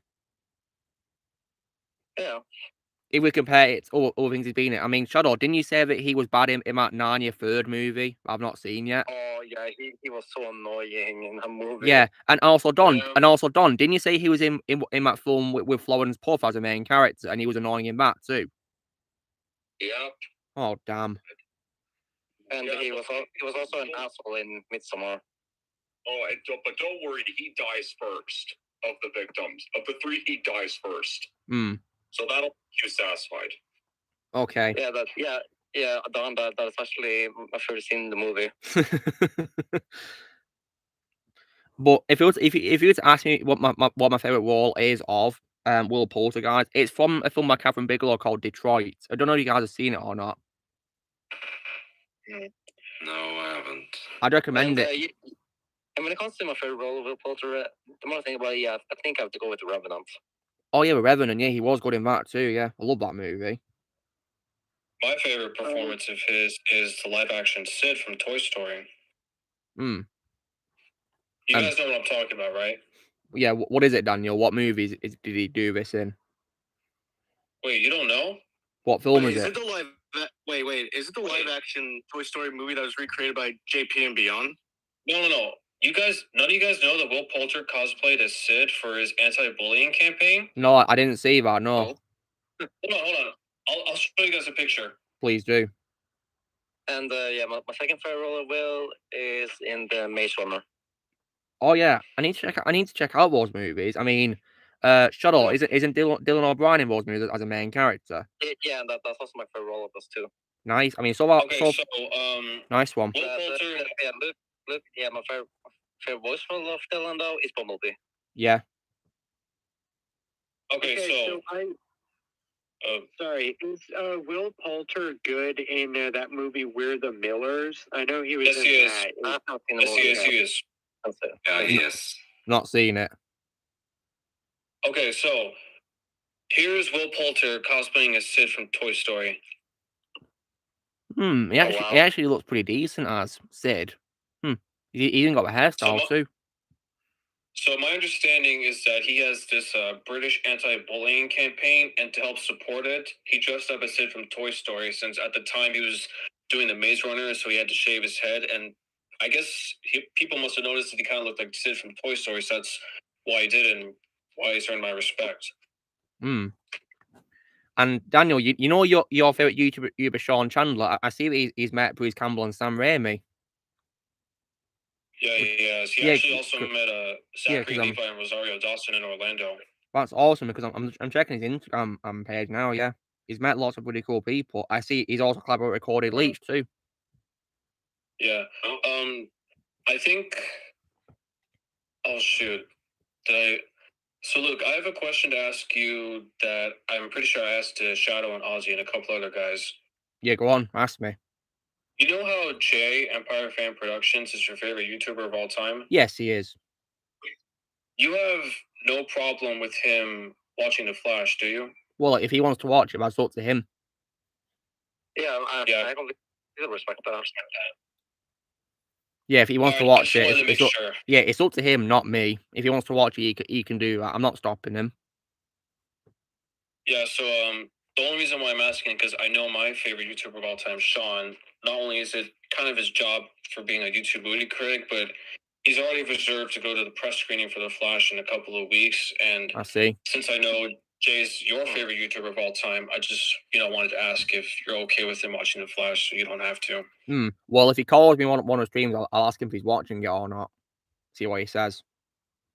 Yeah, and the only way that I kind of know and theorize it, because on his community tabs, he keeps on posting promotional images for The Flash, specifically Michael Keaton. So that's the only reason why it led me to believe that he's watching the movie. Yeah. Oh, speaking of a Flash movie, guys, unfortunately, I saw figures from that movie at the store today. Oh, crap. Yeah. Hello, Liv. Nice to see you here. Hope you're doing well. Hey, Liz. It's Liv, not Liz. Liv. Yeah, Liv short for Olivia, but known as Liv.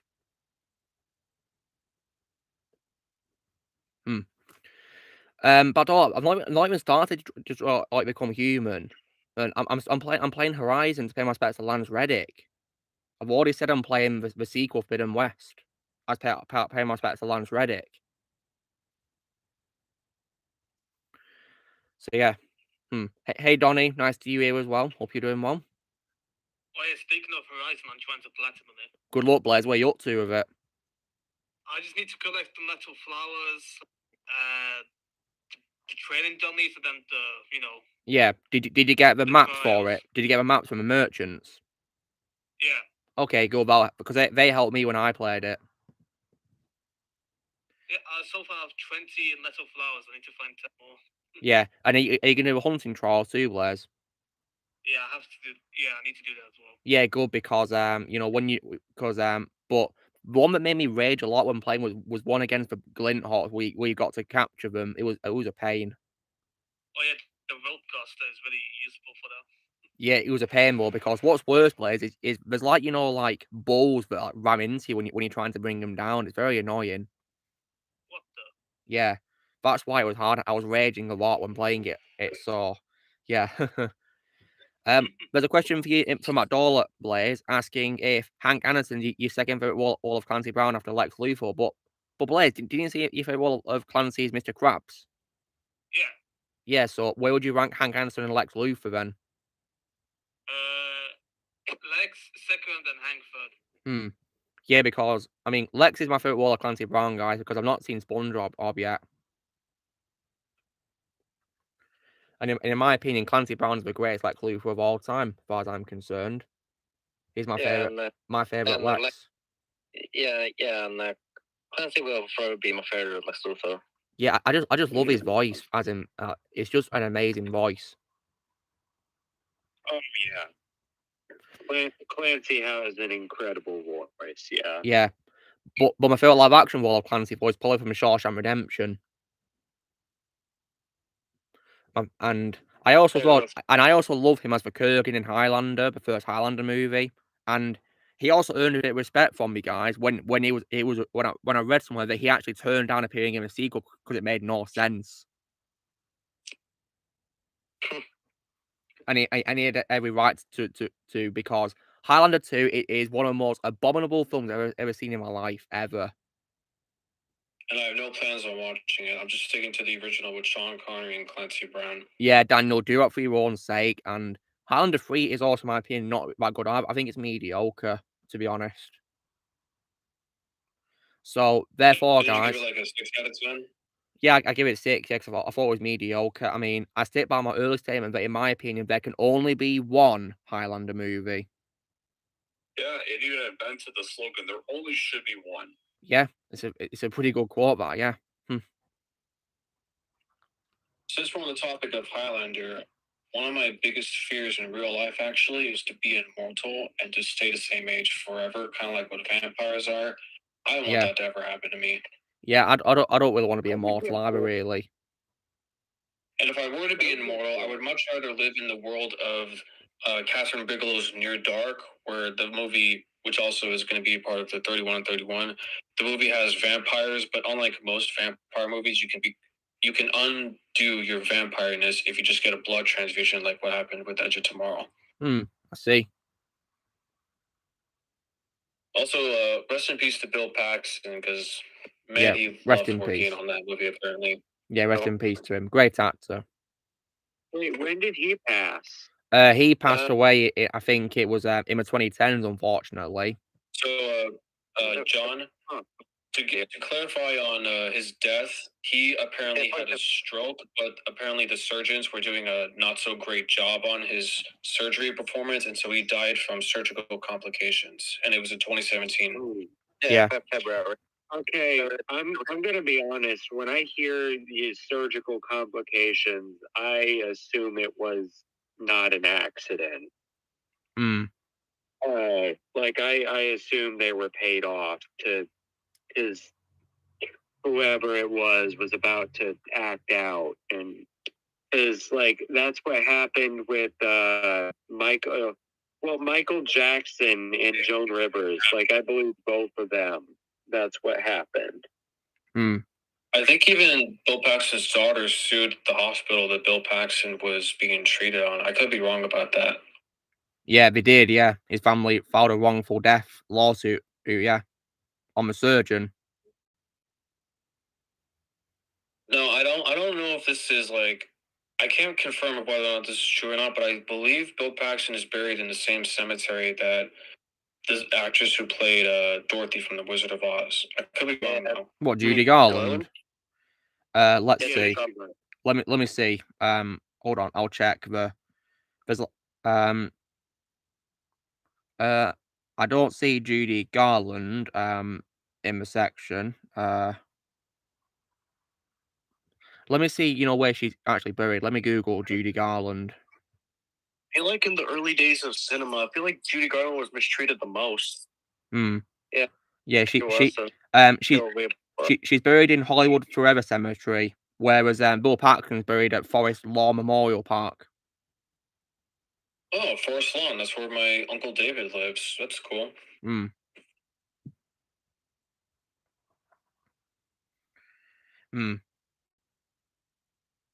Speaking of going to memorial services, I actually got to visit Jamie Lee Curtis's mom's resting site, Janet Leigh from Psycho. I was on a trip with a bunch of my church buddies. This was back when I was a Catholic. Now I'm an atheist. And so we were traveling to the LA Harmonic Church. It's a Catholic church, and every now and then a celebrity will go in there to do mass and everything. They have an underground cemetery that has a lot of people. One of them is actually Gregory Peck from To Kill a Mockingbird and The Omen, so it's nice. Rest in peace to Gregory. And then we did a trip to the cemetery that was nearby in LA. And so as I was walking by with some friends, I noticed the name Janet Leigh. And sure, Jamie Lee Curtis and Janet Leigh are two separate names, but I don't know, something about it seemed familiar. And then I did a quick Google search and realized, oh, no wonder she's familiar. Janet Leigh is Hollywood royalty. like, you know, 1950s, 1960s Hollywood royalty. Yeah. Just like I said earlier, Daniel, that George Clooney is Hollywood royalty, isn't he? Yeah, who, of course, had his birthday today.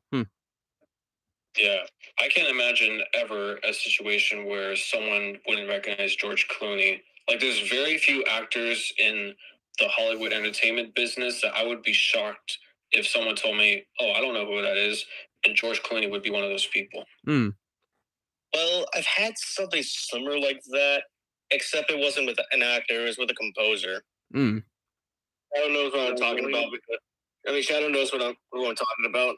Who are you talking about, Ozzy? Hans Zimmer. Oh wow, you don't know you didn't know what Hans Zimmer looked like. No, not that. It's just someone didn't know who he was. Oh, someone did. Okay.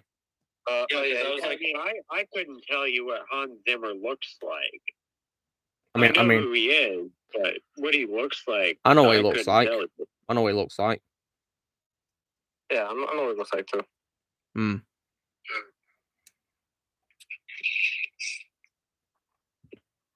Oh, right. I almost forgot. There was one more celebrity.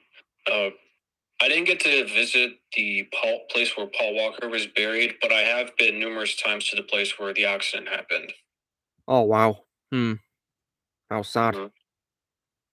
Yeah, basically how it went down was I was going on a trip with my dad, and so I went with his brothers and went to this old factory out in Southern California, and as we were driving, I saw that the cement on the other side of the road was carved out with memorials and everything, and I may be young enough to where I don't remember when Paul Walker passed, but even then, I don't know, it's just kind of sad the way that he died.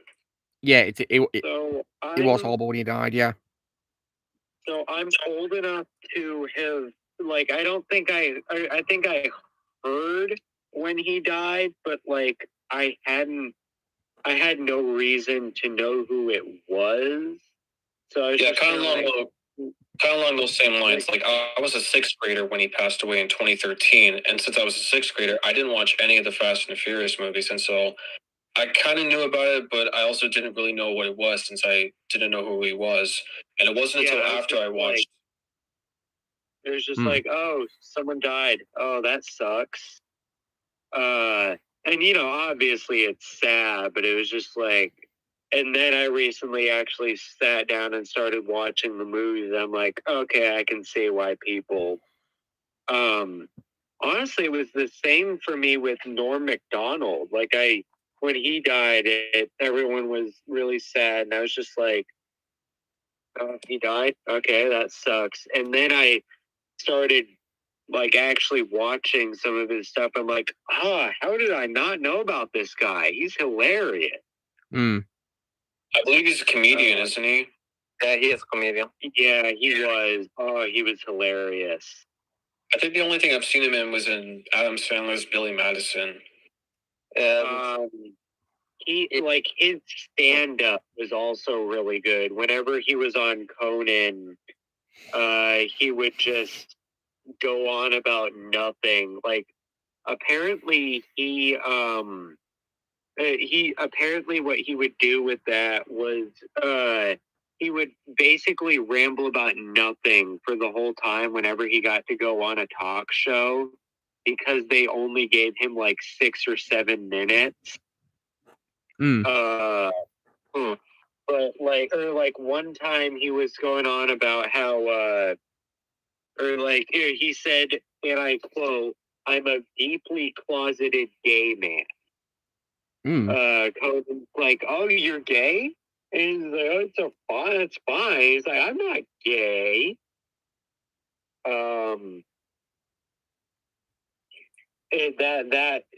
That clip was epic. Anytime. When it comes to Norm Macdonald, my favorite role of this is Stefan Family Guy. Oh yeah, Death, right? Yeah, Grim Reaper, yeah. If you wanna look up hang on, I'll send the clip that I was talking about.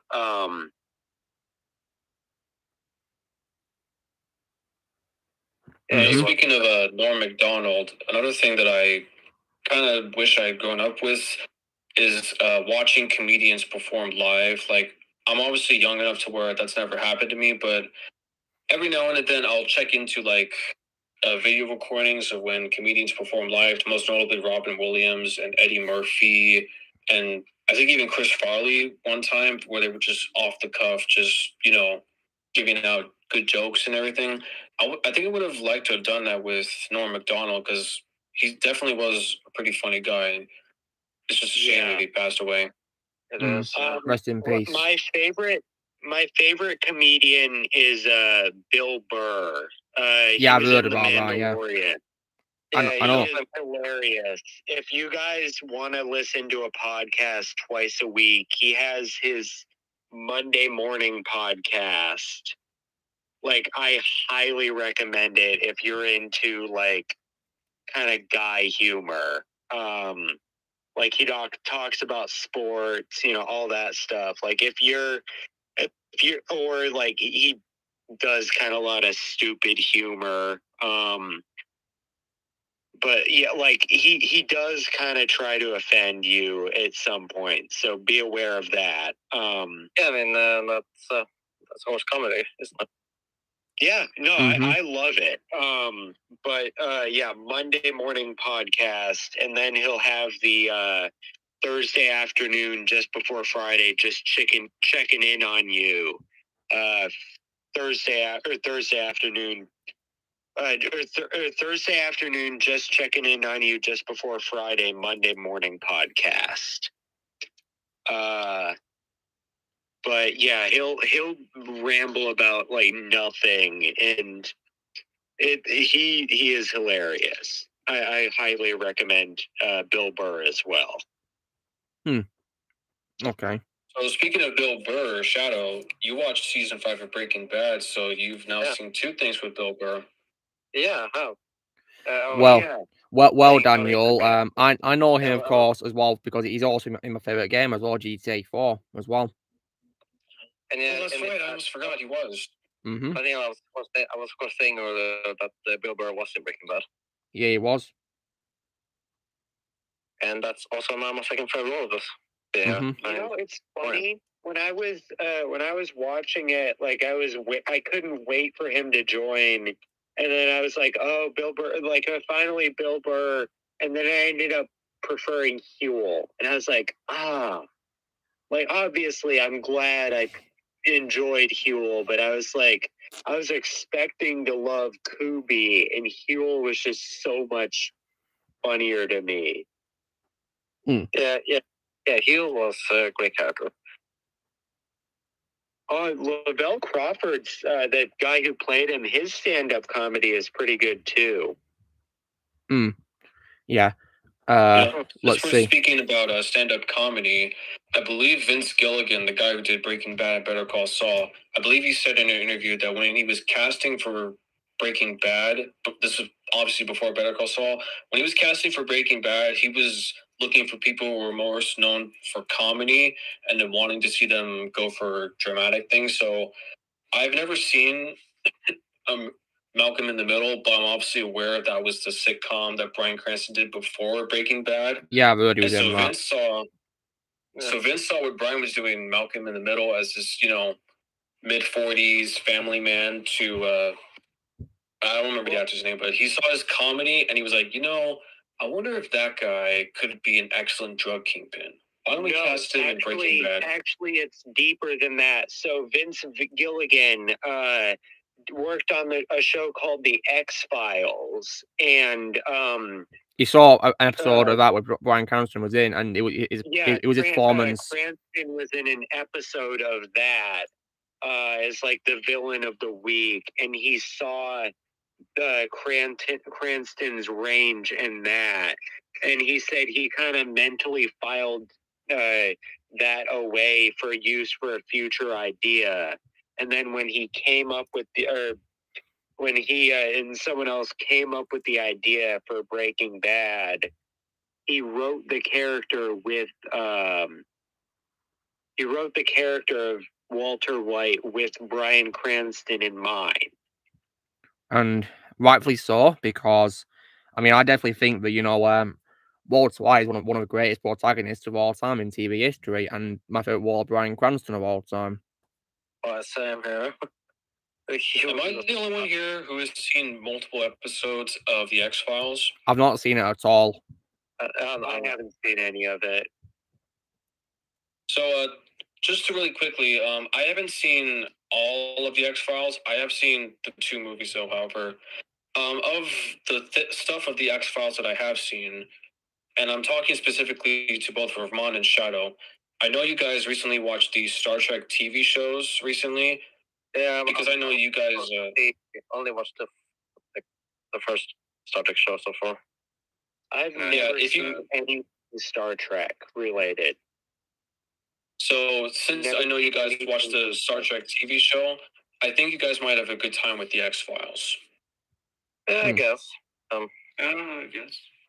Okay, let's see some comments here, shall we? That's good at all. Your favorite song of all time is "See You Again." I mean, I can't blame it. I love that song. It's pretty emotional, though. That's fine, are you? Studying comes first, of course, when it comes to that. Studying is important. You keep doing that. You subscribe to Critical Drinker, Tom Hanks, and Nerdrotic. Awesome. You're definitely in for a treat. When it comes to Critical Drinker, guys, I definitely love to watch his video where he tears apart Velma. Have you guys seen that? Yes. And also, guys, he's one of many people who is actually done with that show after only 1 episode of watching it. And so was Ozzy. Yeah, him, Ozzy, and I think Tower Magnus, and also Az. I don't know anyone else who only saw 1 episode and was done. Who else actually tried to watch it but was done after 1 episode? I think, I don't know, maybe a lot of people did. My cousin. Oh, wow. My cousin tried watching it, even though I warned her not to watch it, but oh my god. And did you hate it, Ozzy? Yep. Oh, wow. So, and do you want to know the funny thing? Do you want to know the funny thing? What's the funny thing? She actually shut it off really early. She shut it off when they started attacking the fans. Probably the right thing to do, yeah. Wait, hold on, Ozzy. Was that the start of the episode? Yep. That makes it better.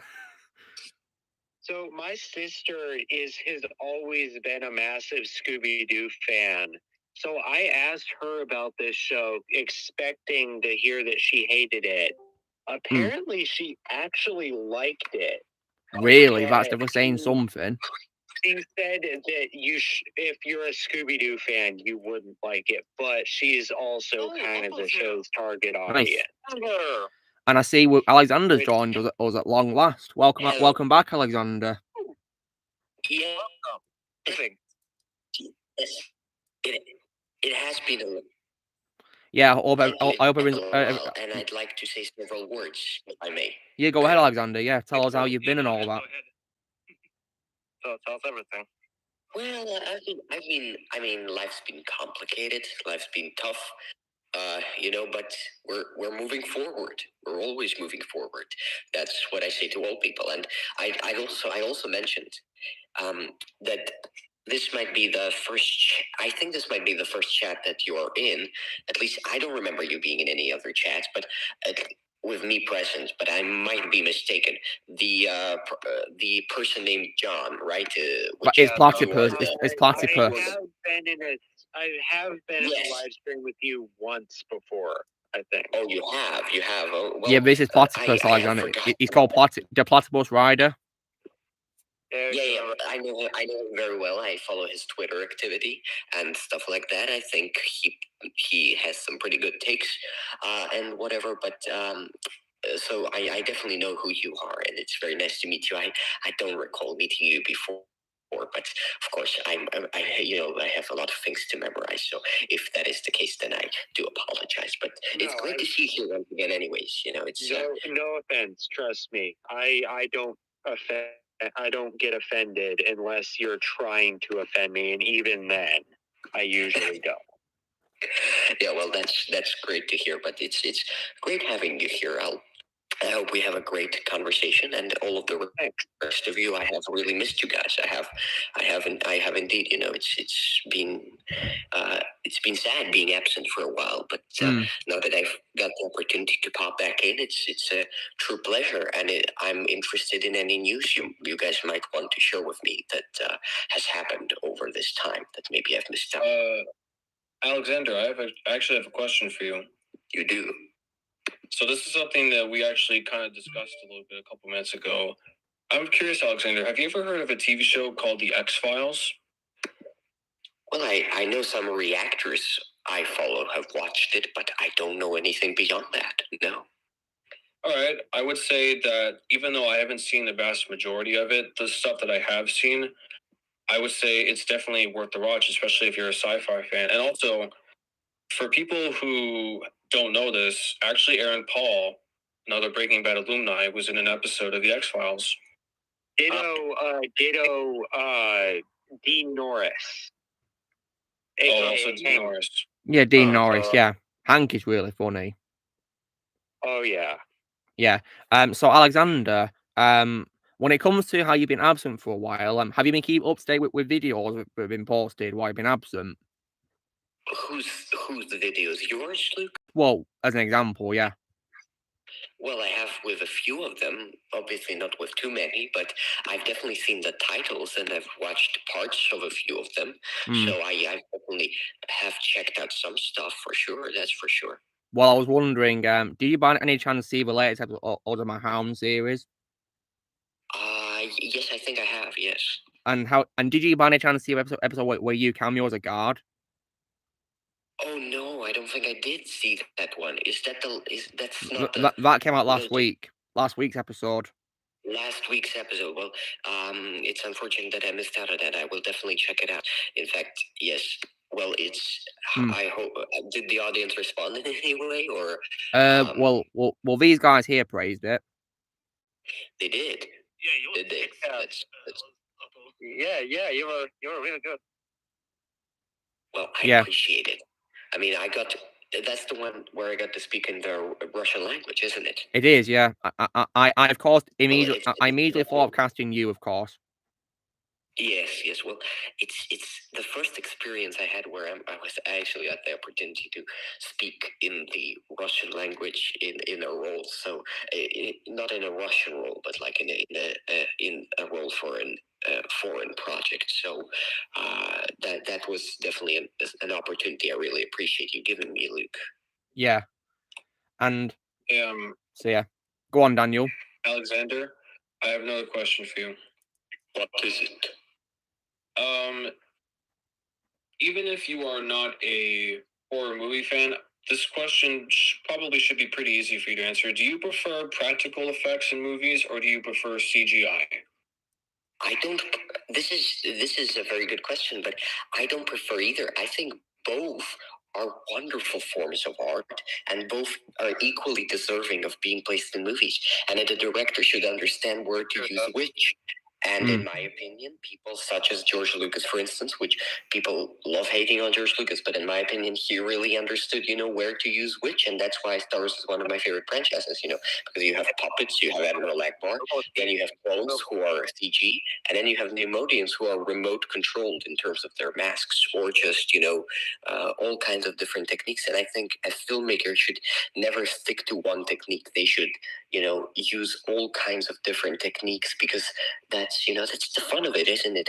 For different movies to use all sorts of different ways to do something. And I think just don't overuse it. I mean, you can overuse it if it serves the story, as long as it serves the story. But I think a filmmaker should try different techniques across his career, just to show himself from different kind of aspects of his work. Show I can do this, I can do this, I like this, I like this. Maybe this can be done this way, this can be done this way. So in my films, I will definitely use different methods. I can guarantee that. Yeah, that's actually very beautiful, Alexander. Yeah, that's very beautiful. Thank you. Yeah, you were 100% spot on, better. Yeah, you were. I think practical effects. I think practical effects and CGI, work well depending on the circumstances. If I'm to be honest. Yeah, I agree with that one. Yeah. All I can say is, it depends, really. Yeah, it really does. And many filmmakers, of course, know when to use it correctly, like George Lucas, for example. Yeah. And I guess we could also say Sam Raimi. Well, of course, yeah. And I think Spielberg, of course, 100%. I guess also Tim Burton. Yeah, Tim. John Carpenter. Yeah, I mean, the best example for John Carpenter for me is probably The Thing, because of those timeless practical effects. Yeah. And also, I think another very good example is Peter Jackson, with... Oh, yeah, of course, Sir Peter Jackson, yes, definitely. Jackson. With the hobbits and the heights, and all the techniques he did to do that. Also, how about the Russo brothers? Oh, yeah, of course, 100%. Yeah. Anthony and Joe. Yeah, I do feel that after they directed Endgame, the MCU kind of has gone horribly wrong due to an overuse of CGI nowadays. Yeah, we don't talk about potato anymore. Yeah, of course. That's an example. That's an example, indeed. Yeah. I actually do. I did mention kind of something that could possibly happen. That's kind of funny, but it probably happened as a movie. Like if Potato Dog were to explode, he would turn into French fries. I think he would. Yeah. I think he should get shredded for that, shouldn't he? To be fair, with the CGI for Phase 4, they're stretching themselves way too thin across way too many projects. Well, that's a thing, Platypus. They're rushing it. The reason why the Infinity Saga worked so well was because they were able to spread it out really well as 11 years worth, whereas this multiverse saga is only a few years, not 11 years. They're rushing it. The thing is that it just looks like they just threw something together at the last minute. Yeah, they want to release way too many films, don't they? In such short time. So many films, so little time. I mean, I gave them good advice though. Like, if they want to continue the MCU, here's the thing: create a new universe and don't connect it to Infinity Saga. Yeah, do something new for a change. Just leave the Infinity Saga as it is. Thank you, Darth, for clarifying. Yeah, because by doing the direction that they're doing now, pretty much almost everybody I know has lost interest. I mean, I lost interest in Norway after I saw Norway Home. I happily retired, and I'm sticking to my word. And I lost interest after Guardians 3. Yeah, of course. And now, hey guys. Yeah, Daniel. After Scarlet Witch. So I'm pretty sure this is not necessarily like bad news in a sense, but I do have something to share with you about Stranger Things season 5. Oh no, what's happened? Oh boy. Oh dear. Well, that sucks. Wait. So basically, filming is not going to happen on this final season until the writer's strike is over. Oh boy. Yeah. That is bad news, but yeah, if I am to be honest, guys, I'm on the side of the writers in this situation. I'm on their side. But I think we're doing the right thing, making us. I think we're doing the right thing because Hollywood videos, in my opinion, is a total joke. So most of the time, they are. It's unfortunate. It's very unfortunate what's happened. Really, aren't talented anymore. It's the writers that are. Like these writers that are getting the job, like in Hollywood, you fail upward, and the writers and directors are the big examples of that. Yeah. Well, they're doing the right thing avoiding, these companies or whatever. I'd of course avoid, Warner Brothers and Disney. Of course, they're probably the two big examples of things I would avoid if I was a writer for a movie. And I would set the point Amazon. Yeah, I guess Amazon, if we're talking about streaming services, because Amazon, of course, have failed on occasion, haven't they, Shadow? Yep. Yeah, Amazon is hit or miss. I can vouch for hating on Amazon, guys, because I hate The Boys. I hate that show. I'm one of those people that actually hates that show. I can't stand it. And of course, Shadow, you can also vouch because you had the unfortunate torture of watching the first episode of Rings of Water, didn't you? Yeah, and Shadow, you can also confirm that despite only watching one episode, you think it's the worst TV show of all time, don't you? Oh yeah. It's also about everything that happened off screen too, like how they treated the fans, how they disrespected Tolkien. Yeah. If I was to tell you an example of a company I would work for, guys, it would probably be Paramount. Yeah, I would love to work for Paramount. I mean, an example of why I'd love to work with them is because unlike certain companies, if we're talking like Sonic, for example, they listen to the fans. So there's that too. In their Transformers movie, they updated Wheeljack a little bit. Like it wasn't Did they now?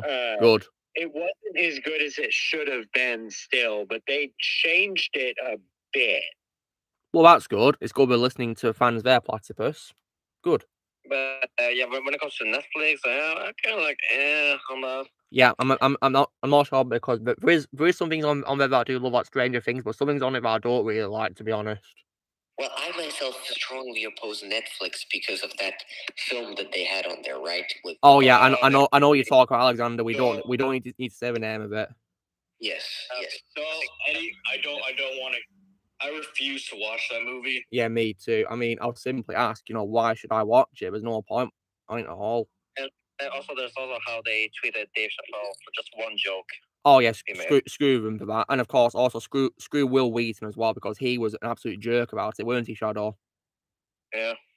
Yeah, and also, guys, I also hate Netflix's bad things, mainly as well because of Resident Evil show. And as you guys know, I refuse to watch that show because I don't want to say a bad thing about Lance Reddick. I don't want to do that. Yeah, that show ruined Lance Reddick, and I feel really bad for him there. Yeah. Yeah.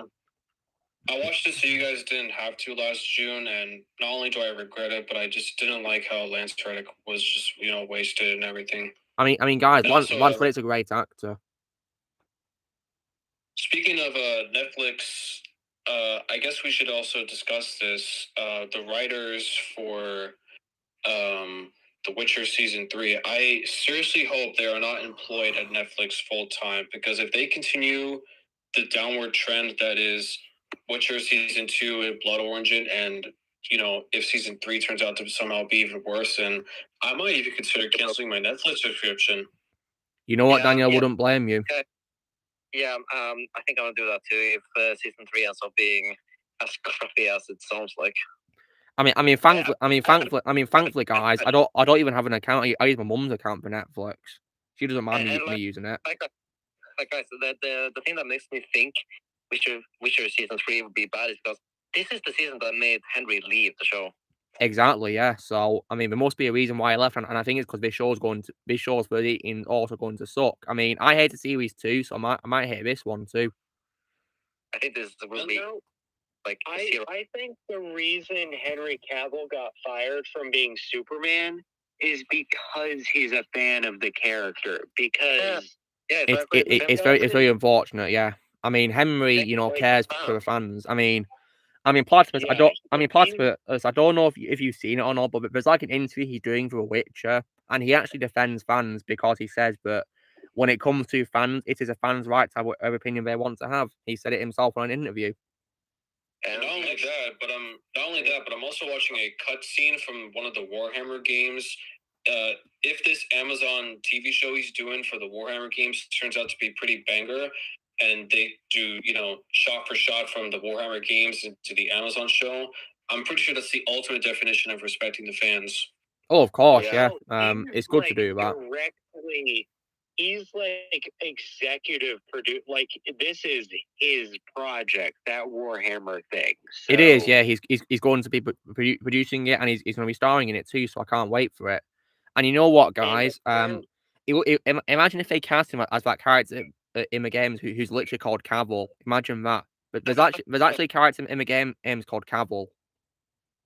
So, but also he's dating someone high up on the Warhammer thing, so that's even more. Yeah. Yeah, I mean, I knew he had a girlfriend, but I didn't know she was a Warhammer fan, Platypus. Like, not a fan. Like, I think I heard like an executive. Oh, okay. Oh, yeah, she's working for Warhammer. Okay. And also, he apparently used to date Gina Carano. Yes, he did. Yeah. And they were attacking him for that, and I'm just like, Well, you guys, Gina as well. You guys endear the fans to Gina more. Well, you go ahead well, and all I can say to people who are going to be attacking Henry is F off. Same here. It's the same thing what I would say. Yeah. And also the same thing could be said about Gino. Yeah, and I think also Chris Pratt as well, because he also cares for fans too. Yeah, he does.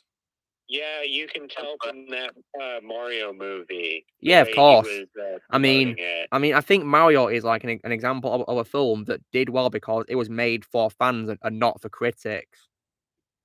Yeah, like me. Yeah, exactly. Yeah. You know, because I saw a film, guys, and I loved it. I really love the movie. It was a lot of fun because it was made for fans. Yeah, Chris Pratt so far is having a really. Another thing that I kind of like about Chris Pratt is that so far he's having a much better film trajectory with Chris Evans because first of all, Lightyear was just a complete disaster. Yeah, it was. And now he's working with Dwayne Johnson for an Amazon Christmas movie that I imagine is going to be pretty mediocre. So it seems like both Dwayne and Chris are going down on a downward slope. Chris Pratt, on the other hand, he's doing well. He's got Guardians Volume 3, which I loved. He's got Super Mario Brothers. He's got all these things. So it seems like he's the one who's going up. Oh, yeah. He's also got Garfield. Yeah, he's going to be in Garfield too. I'll watch about the Chris and Samuel L. Jackson. Yeah, same here. Daniel, you know what Christmas movie you just mentioned, which Dwayne Johnson's doing? Isn't J.K. Simmons in it as well? There was some behind the scenes. Dwayne Johnson posted on his Instagram that he's playing Santa Claus. Oh wow, okay. Okay. It's not the first time because I believe he voiced in an animated film called Claus, guys, a Netflix animated movie.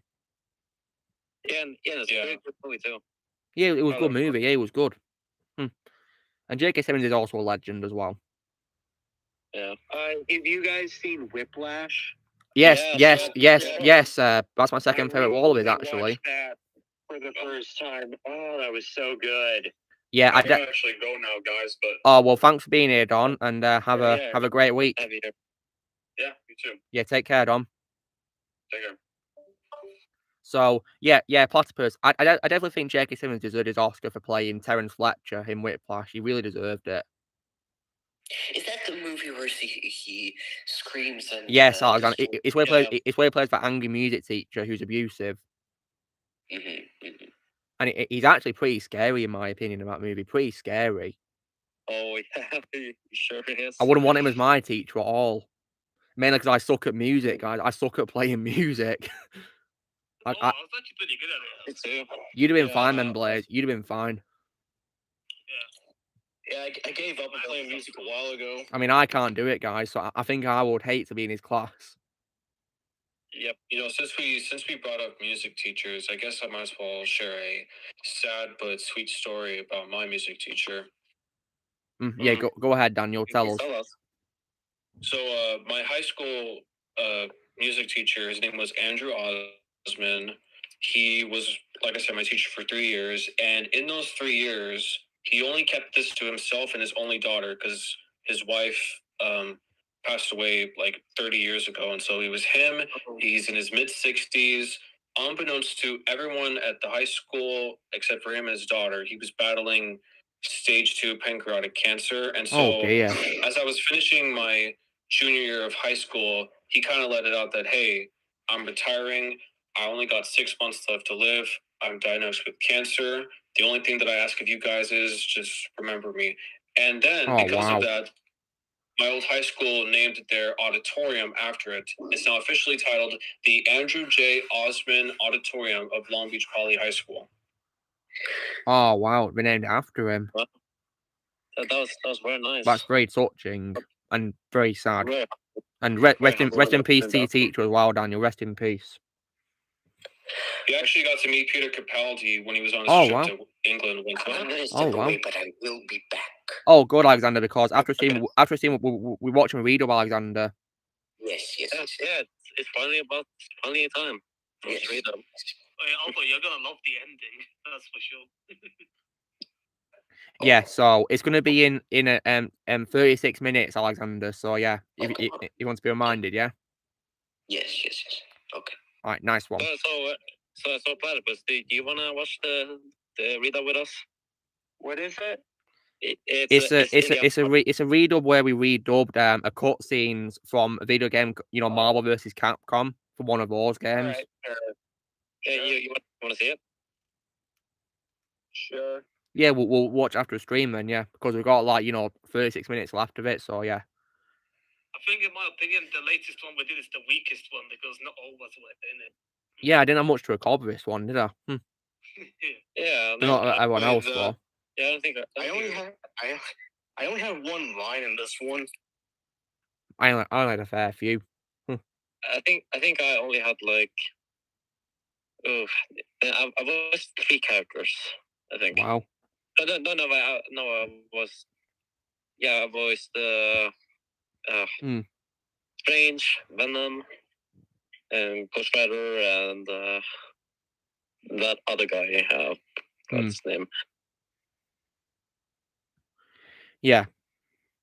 So it's not really much, is it, in this read-up, is it? Sorry, but before you watch it, I have a question that I wanted to ask you guys. It's unrelated to anything from today. I just wanted to know: have any of you guys watched the show House? I know what it is, but I've not seen the full thing. Oh, it's so good. So I just want to kind of explain it for those who don't know. So it's Hugh, Laurie. It's a good show, yeah. Yeah, he plays a doctor. Yeah, Gregory House, yeah. His thing is diagnostic medicine. So he takes really weird cases where people can't figure out what's wrong with the patients. But he's also a misanthrope. Like, he hates people. He avoids dealing with patients at all costs. And I recently watched through the show. It is phenomenal. He, the wit in the show, it is such a good show. I mean, there is one episode of that show I did see, Platypus, and that's one in which James Earl Jones guest starred. Yeah, that one, yeah. He plays a cruel dictator. Yeah, I was actually surprised that he was willing to take that on. But hey, more power to him. And yeah, indeed. That episode ended up being a major, a big deal, for the show as a whole. Yeah. Plot line reasons. I don't want to spoil it. Dr. House. Yeah. It stars Hugh, Laurie plays. Yeah, medical show.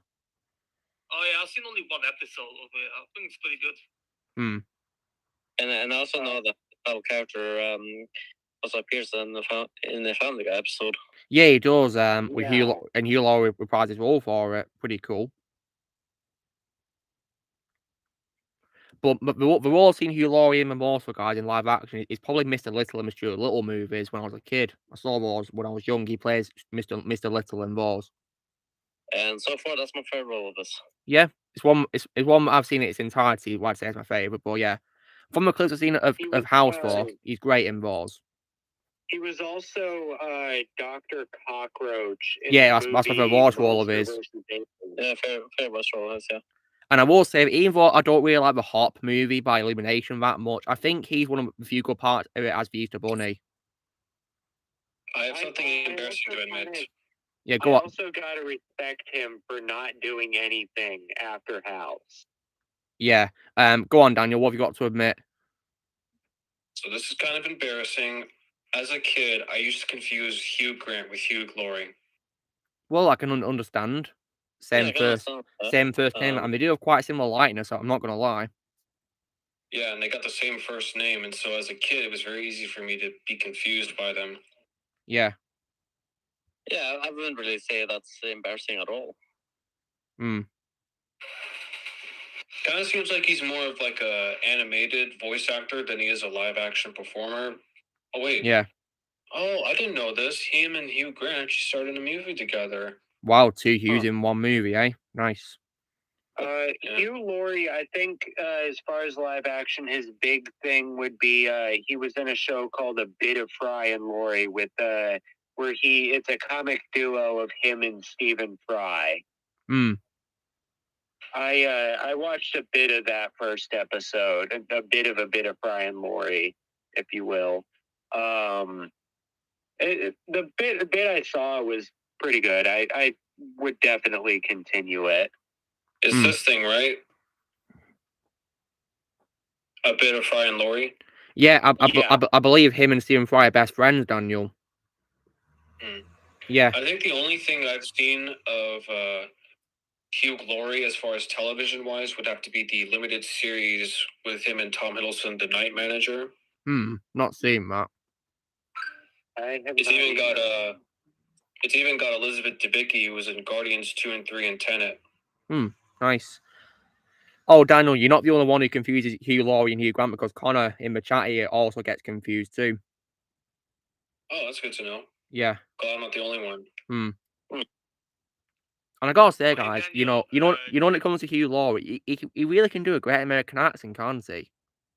Yeah, and he confused a lot of people apparently because they didn't realize he was British. Yeah, and also Platypus, you know how American accent on set. Yeah, and Platypus, you know when we're talking about House, there's apparently a scene in that show where he actually, when he plays House, his character does a British accent, like a fake British accent. Like, that's different talent, isn't it? It was a bad British accent. Yeah, it's talent, isn't it? Yeah. Also, he'll do kind of musical stuff in the show. Yeah, it's very impressive. He has musical talent as well, so he'll like he plays piano throughout the show a few times. Yeah, I highly recommend House.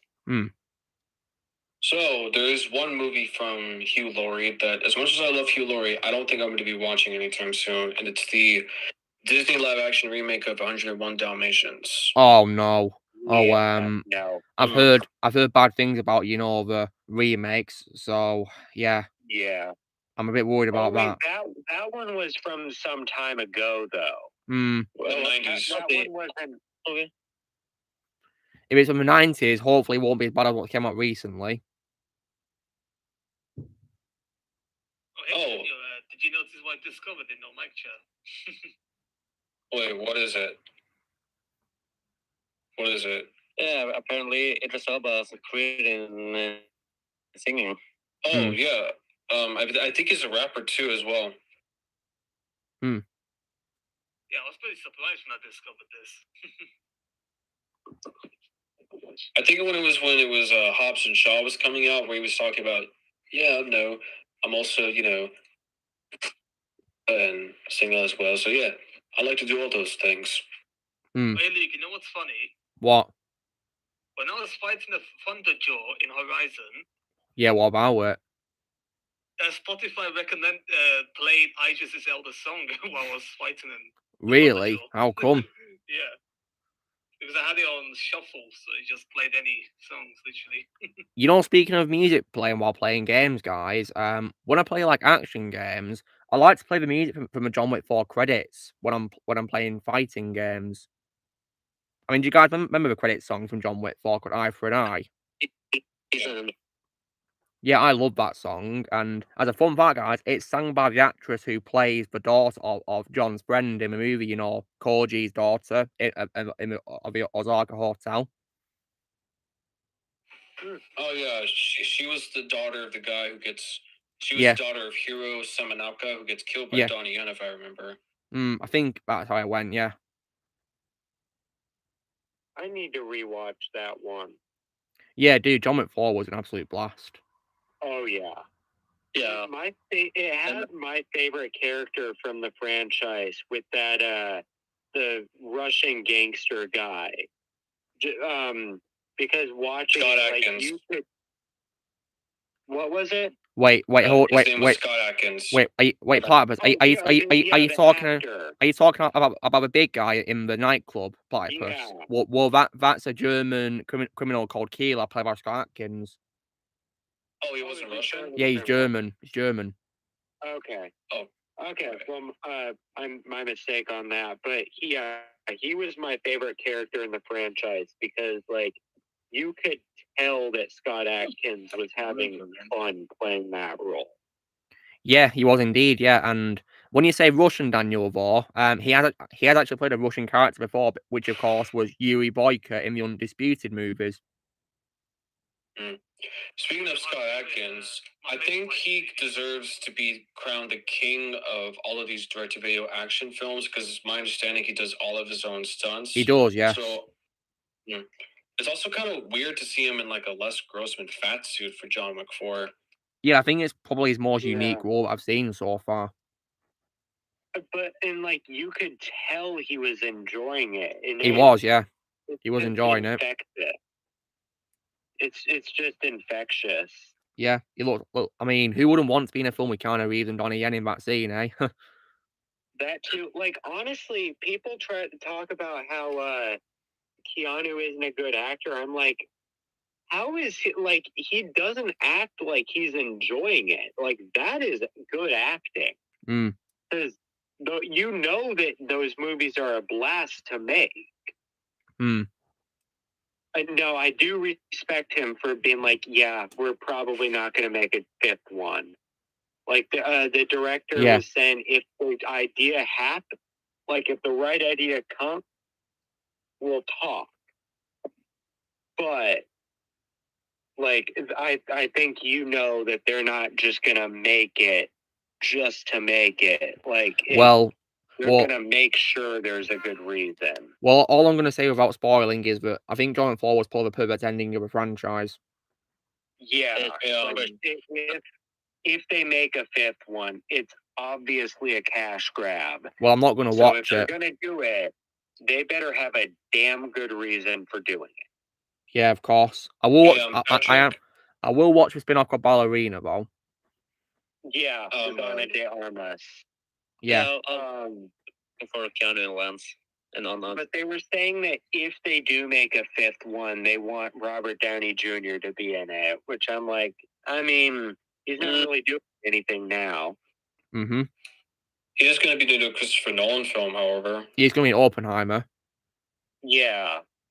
Oh, speaking of Oppenheimer, I can't believe I forgot to mention this. When I was in the theater watching Guardians Volume 3, they played the new trailer for Oppenheimer, and looks like Robert Downey Jr. is only going to be in the section where the movie's in black and white.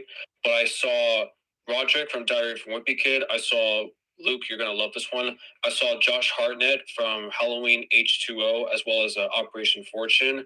I also saw Josh Peck from the Nickelodeon show, Drake and Josh. I saw Matt Damon. I saw Emily Blunt. I saw Florence Pugh. I think I might have also seen Kenneth Branagh, if I'm not mistaken. So, yeah. Yeah, Kenneth Branagh is in that one. Yeah, that movie has a massive cast. Yeah, it's big.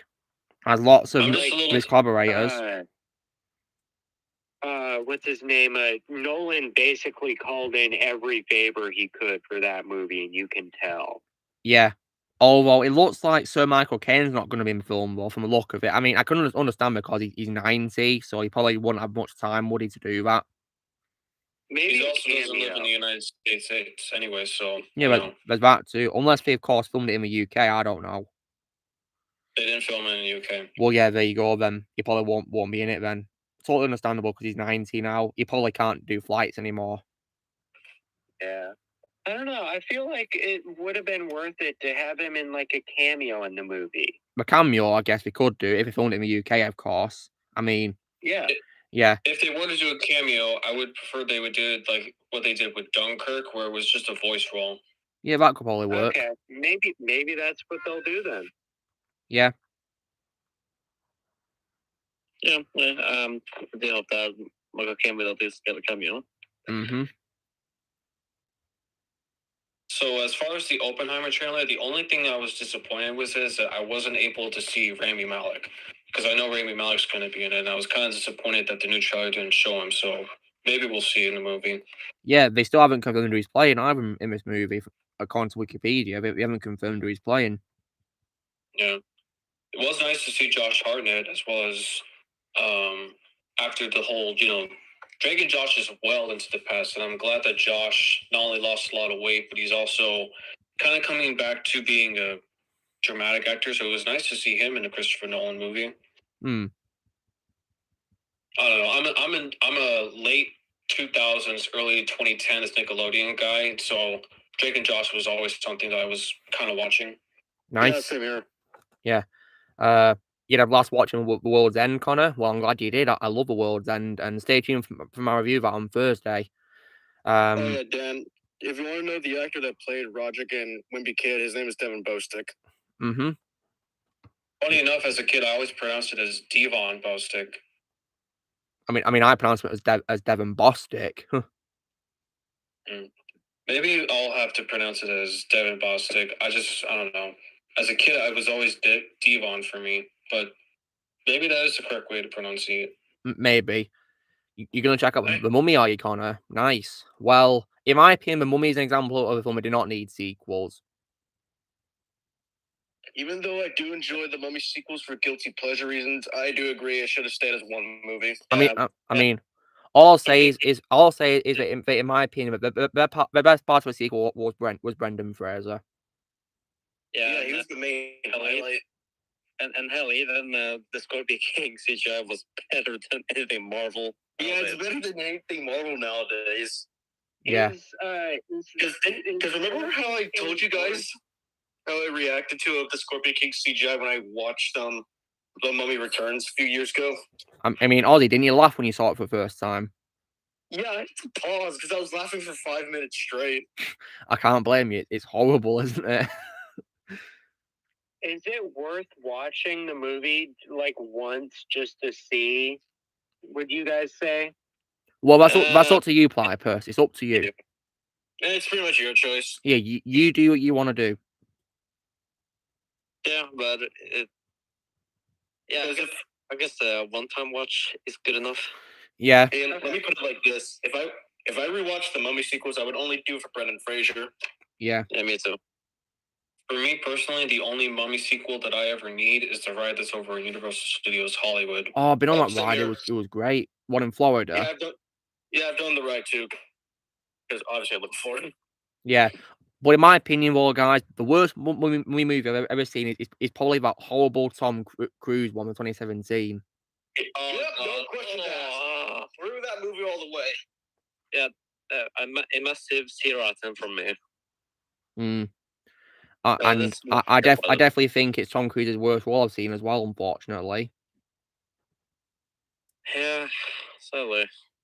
Yeah. Speaking of Tom Cruise, apparently he wants to go back to playing and play his role from Tropic Thunder. Does he now? Yeah. You know what? That could actually work, considering that Les Grossman would be completely against woke culture. So to see Tom Cruise as Les Grossman destroy woke culture, that would be a blast. Yeah. Mm-hmm. That movie was hilarious. He doesn't even apologize for Tropic Thunder either. No, none of them are, and I'm shocked about that. Honestly, why should people apologize for it? It was a great movie. That's my respect now. Yeah, and that's why I added Tropic Thunder to my watch list. Oh, and same thing with Zoolander. It is. Oh, yeah, that one was pretty good too. And also in Zoolander, apparently Trump has a cameo in that. Yes, he does. Oh. See you, Connor. I don't want to talk about Trump because I want to remain political free. Yeah. Well, no, I'm just saying they refuse to remove his cameo in it. I think they did the same thing for Home Alone 2, which is disappointing. Platypus. Platypus, didn't you say? That's actually not necessarily true. Because when I rewatched Home Alone 2 on Christmas, his cameo was still there. Maybe it's on specific channels, Ozzy. Well, then again, I don't have the movies yet, so I had to use Disney Plus to watch it. I have it on DVD Oh, no, anyway. on Disney Plus, did I heard. Okay. And honestly, that makes it even more shocking because we all know how much Disney hates Trump. Yeah. Yeah. So Platypus. Would you say Platypus vs. Zoolander is an example of when we did not need a sequel as well? Yeah, I haven't seen the sequel either, though. So I mean, but I know also Benedict Cumberbatch apologized for his role in that because he was non-binary, and I'm just like, oh god, oh dear. Okay. I haven't seen Zoolander 2, but I know what he looks like, and I can confirm his character in Zoolander 2 is non-binary. He just looks weird in makeup. Oh god. So Platypus, based on the first movie, then would you say that it ended perfectly fine with no need for more movies? Oh yeah, absolutely. Okay, yeah, I'd say so too. Because I saw it on Prime early in this year, it was hilarious, and I think it ended perfectly. No need for any more. Yeah, well, did you know that you might know this, like if you know things about movies, you probably do. The line or when he's doing when he is finding out about the male models thing, that exposition dump, when after he gets that big exposition dump and he says, "But why male models though? That wasn't in the script." Oh yeah, I heard it was improvised. Yeah. Line. And the director was like, "You know what? That's perfect." Especially when the other guy is just like, "Serious? I just explained it." Are you serious? I've not played Jedi Survivor. I don't have a PS5 or Series X Xbox, unfortunately. But to be honest, guys, I'm not really sure if I want to play Jedi Survivor because I'm done with Star Wars, to be honest. And also, guys, I also don't even like EA as a company either. Yeah, we already know where Jedi Survivor is going to end up to. Yeah, it's going to lead to sequel trashology. Yeah, Platypus. Well, no, Ben Stiller directed the original Zoolander. Yeah, he directed it. Yeah, Disney hasn't released a single thing with Star Wars since they bought it in 2012. I highly respect their restraint. They haven't released a single Star Wars thing. They've released a lot of knockoff Star Wars stuff, though. Yeah, they have. You're right, because it's not Star Wars they've been releasing; it's knockoffs. Well, I guess the only exception would be Rogue One, The Mandalorian 1 to 2, Rebels. See, I would happily give up all of that to get rid of the rest of Disney Star Wars. I have an announcement to make. Yeah, Daniel. I was just communicating with my favorite YouTuber of all time, Sean Chandler. Oh yeah, I hope he's doing well. And this announcement to make might be a little bit surprising to hear, but this past week the past 4 weeks, ever since the live-action Ahsoka trailer debuted, Sean and I have been continuously talking about so I've been telling him about my history with Clone Wars and Rebels and giving him some insights, and Sean has only seen Clone Wars one time, and he's rewatched a few arcs here and there, but he doesn't really remember much of it. And he also watched Rebels once, but again, it was a long time ago. And so I've been telling him a few things about my history, certain arcs, if he wants to give it a chance. It's his job and everything. And so right now I have made the decision that despite me being retired from Star Wars forever, I am, however, going to give Ahsoka a chance. And there's only 2 reasons. 1, because of my interactions with my favorite YouTuber of all time, Sean Chandler. But 2, my younger brother recently was rewatching Rebels, and it got to the series finale with Sabine and Ahsoka. And I just saw that one frame, and I was like, wait a minute. They're continuing the series finale of Rebels and converting it to live action. So despite me being permanently retired from Star Wars, and I don't plan on going back there anytime soon, not only will I watch the Ahsoka series just for your benefit, but I also want to see the resolution, because I was there day one when Star Wars Rebels premiered on Disney XD, as well as when the series finale premiered on Disney XD back in 2018. And I remember as a 16-year-old being like, wait, that's the ending? I mean, I guess that's kind of satisfying, but you're also living on a massive cliffhanger, and it looks like Ahsoka is going to pick that up. And so, all in all, I 100% agree with you guys. Disney's trash. Star Wars is dead to me. I don't retired and everything's permanently retired. But because of my conversations with Sean, I am going to give Ahsoka a chance. Yeah, and speaking of watching TV shows for your benefits and franchises we have retired from, tomorrow I was actually thinking about watching House of the Dragon for you guys' benefit. Really, Shadow? Well, all I can say is good luck. I mean, yeah, I'm not interested in watching it because the series 8 of Game of Thrones totally annihilated my interest in watching any more Game of Thrones stuff. I mean, I've heard things about it, but see what I think. Yeah. If it makes you feel better, Shadow, Sean Chandler watched it and he told me that House of the Dragon wasn't woke. That's good. I've heard that it does have some woke elements. Oh, can I take it back? Speaking of kind of on that note, I watched Mandalorian season 3 last week. Did you know? It was bad platypus. Well, I'm not surprised that you think, but I've heard bad things about it, and I'm so glad I didn't see it, and I never will see it. Yeah, you know platypus. Alexander will watch it too. Like, it was bad. I was expecting the episode with Lizzo and Jack Black to be bad. It was even worse. I saw the clip that was released on. Holy crap! The last time Star Wars became celebrity cameo hour, there was the holiday special. Oh God, no, not that. I'd rather rewatch the holiday special. Wow, that's saying something. I'd rather rewatch the holiday special. That's saying something. Because at least that was kind of funny with how bad it was. Then Wow. again, at least the holiday special is still better than the sequel trashology. Yeah, of course it is. Yeah. Yeah. To me, it's kind of in the same place. But also in the episode when Lizzo knights Grogu, and I'm just like, you just gave him a demotion. Like, I don't know how that works. Grogu just got a demotion by being knighted by Lizzo.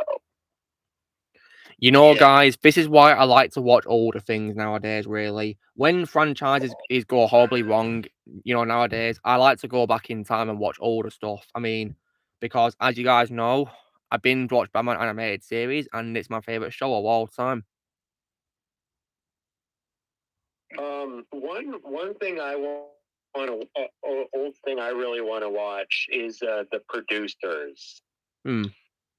It's an old movie directed by Mel Brooks, where it's producers, as the title would suggest, and they produce plays, and so they decide that they want to produce a play basically as a tax credit. So something that no one would ever, in their right mind, would ever want to watch. So their idea that they come up with is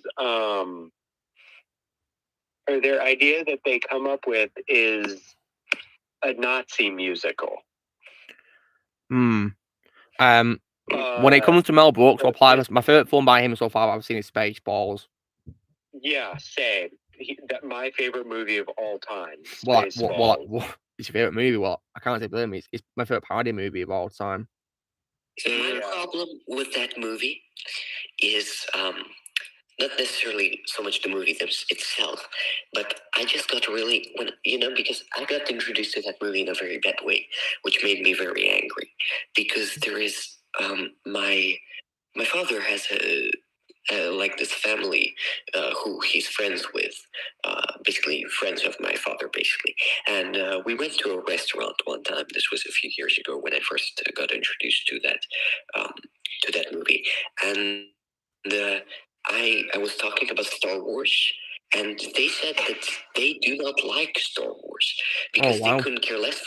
And they said that the reason for that is because they watched Spaceballs first. And after watching it, they can no longer take Star Wars seriously. Really? And so as soon as they said, yes, and then they said you should watch Spaceballs and then you'll understand Star Wars is stupid or whatever. And that really left a bad taste in my mouth. So going into that movie, I already was quite angry at it. Probably not so much at the movie, but at how they put it on this pedestal and basically trash Star Wars because of how much they love this parody. Wow. Just wow. And welcome back, Alexander, as well. Yeah. Didn't see, welcome back, yeah. So when it comes to, you know, watching things, guys, so yeah, I like to watch older things nowadays, really, and it's definitely a lot of fun to do. And I'm so far I'm really liking Superman the animated series. It's so far I'm really liking it. I think my favorite scene from Superman the animated series is when he directly tells Lois Lane who he actually is, and she doesn't believe him. I'll be sure to check that out, Daniel. And just so you know, guys, Dana Delaney is my favorite voice actress for Lois Lane as well. As is mine. Yeah. I've been watching the DC animated universe because I was just like, it's been pretty good, you know. Yeah. Do you mean the shows or the recent films, Platypus? I'm sorry, the recent animated films. Oh yeah, I've heard they're okay apparently. Yeah. So I'm up to the Wonder Woman animated movie. And then after that I just have the final movie left. Justice League Dark, Apocalypse War, whatever it was.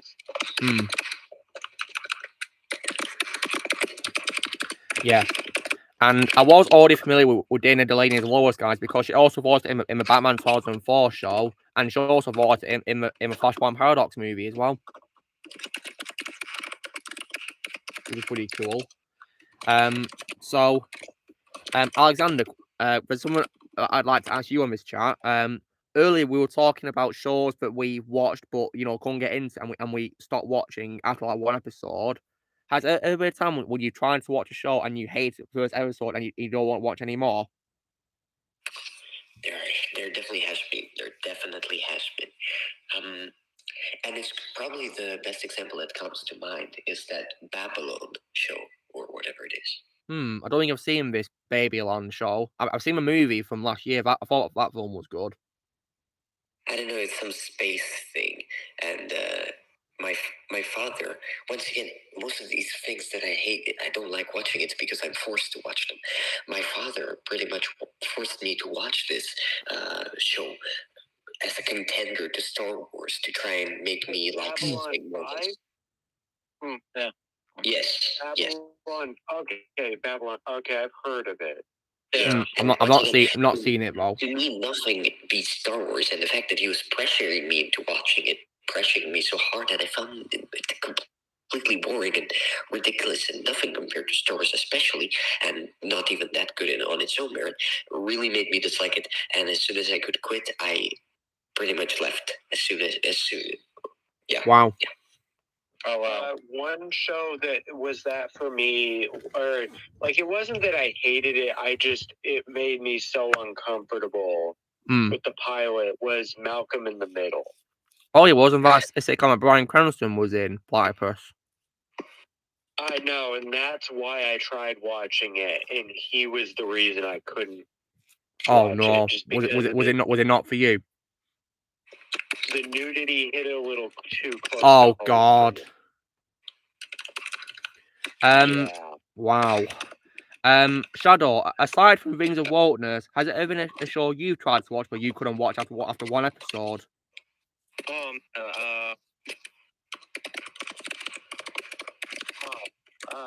don't know. Yeah. I mean, the shortest time I've lasted trying to watch a film, guys, was when I tried to watch the Emoji Movie because I only lasted 38 seconds of it. Just 38 seconds of it. Oh wow! I have an example that I would like to share with you guys. Go on, Daniel. Give us an example. So since we're talking about shows that we tried to get into but just couldn't, this is one that comes to mind. Firefly. Oh, as well as its follow-up movie Serenity. Okay. Oh yeah, look, I found that example. It was that Master of the Universe show. Oh yeah, of course. You tried to touch on, you hated, didn't you, Shadow? Yeah, I did. And I'm not really that much of a He-Man fan either. I mean, didn't you say you wanted to watch it because of the cast of lots of famous voice actors in it? Yeah, it was that, and I thought the animation was pretty good. Yeah. I mean, for me, the three movies that fit this are Rogue One, Last Jedi, and Solo. All three of them I quit before I could finish them. Oh wow. Oh, look at the time, guys. It's 3 hours into a stream. That means stream's gonna be wrapped up now. So yeah, that was really fun, weren't it, guys? Yeah, a lot of fun talking and yeah. So thank you for tuning in, guys, and I'll see you all next week. So guys, this is me doing Let's Try episode 121. So you know the drill, guys. Be sure to give this video a like. Also, be sure to let us know in the comments what you guys thought of the stream if you saw it. Also, please go subscribe to my guests and go show them to love on their channels. And also be sure to join Team Prime by pressing subscribe if it's going to future. If you'd like to be a member, you can press on using a PC Labs or your subscription, and we will see you all later. Right, see you guys. Take care. Bye bye.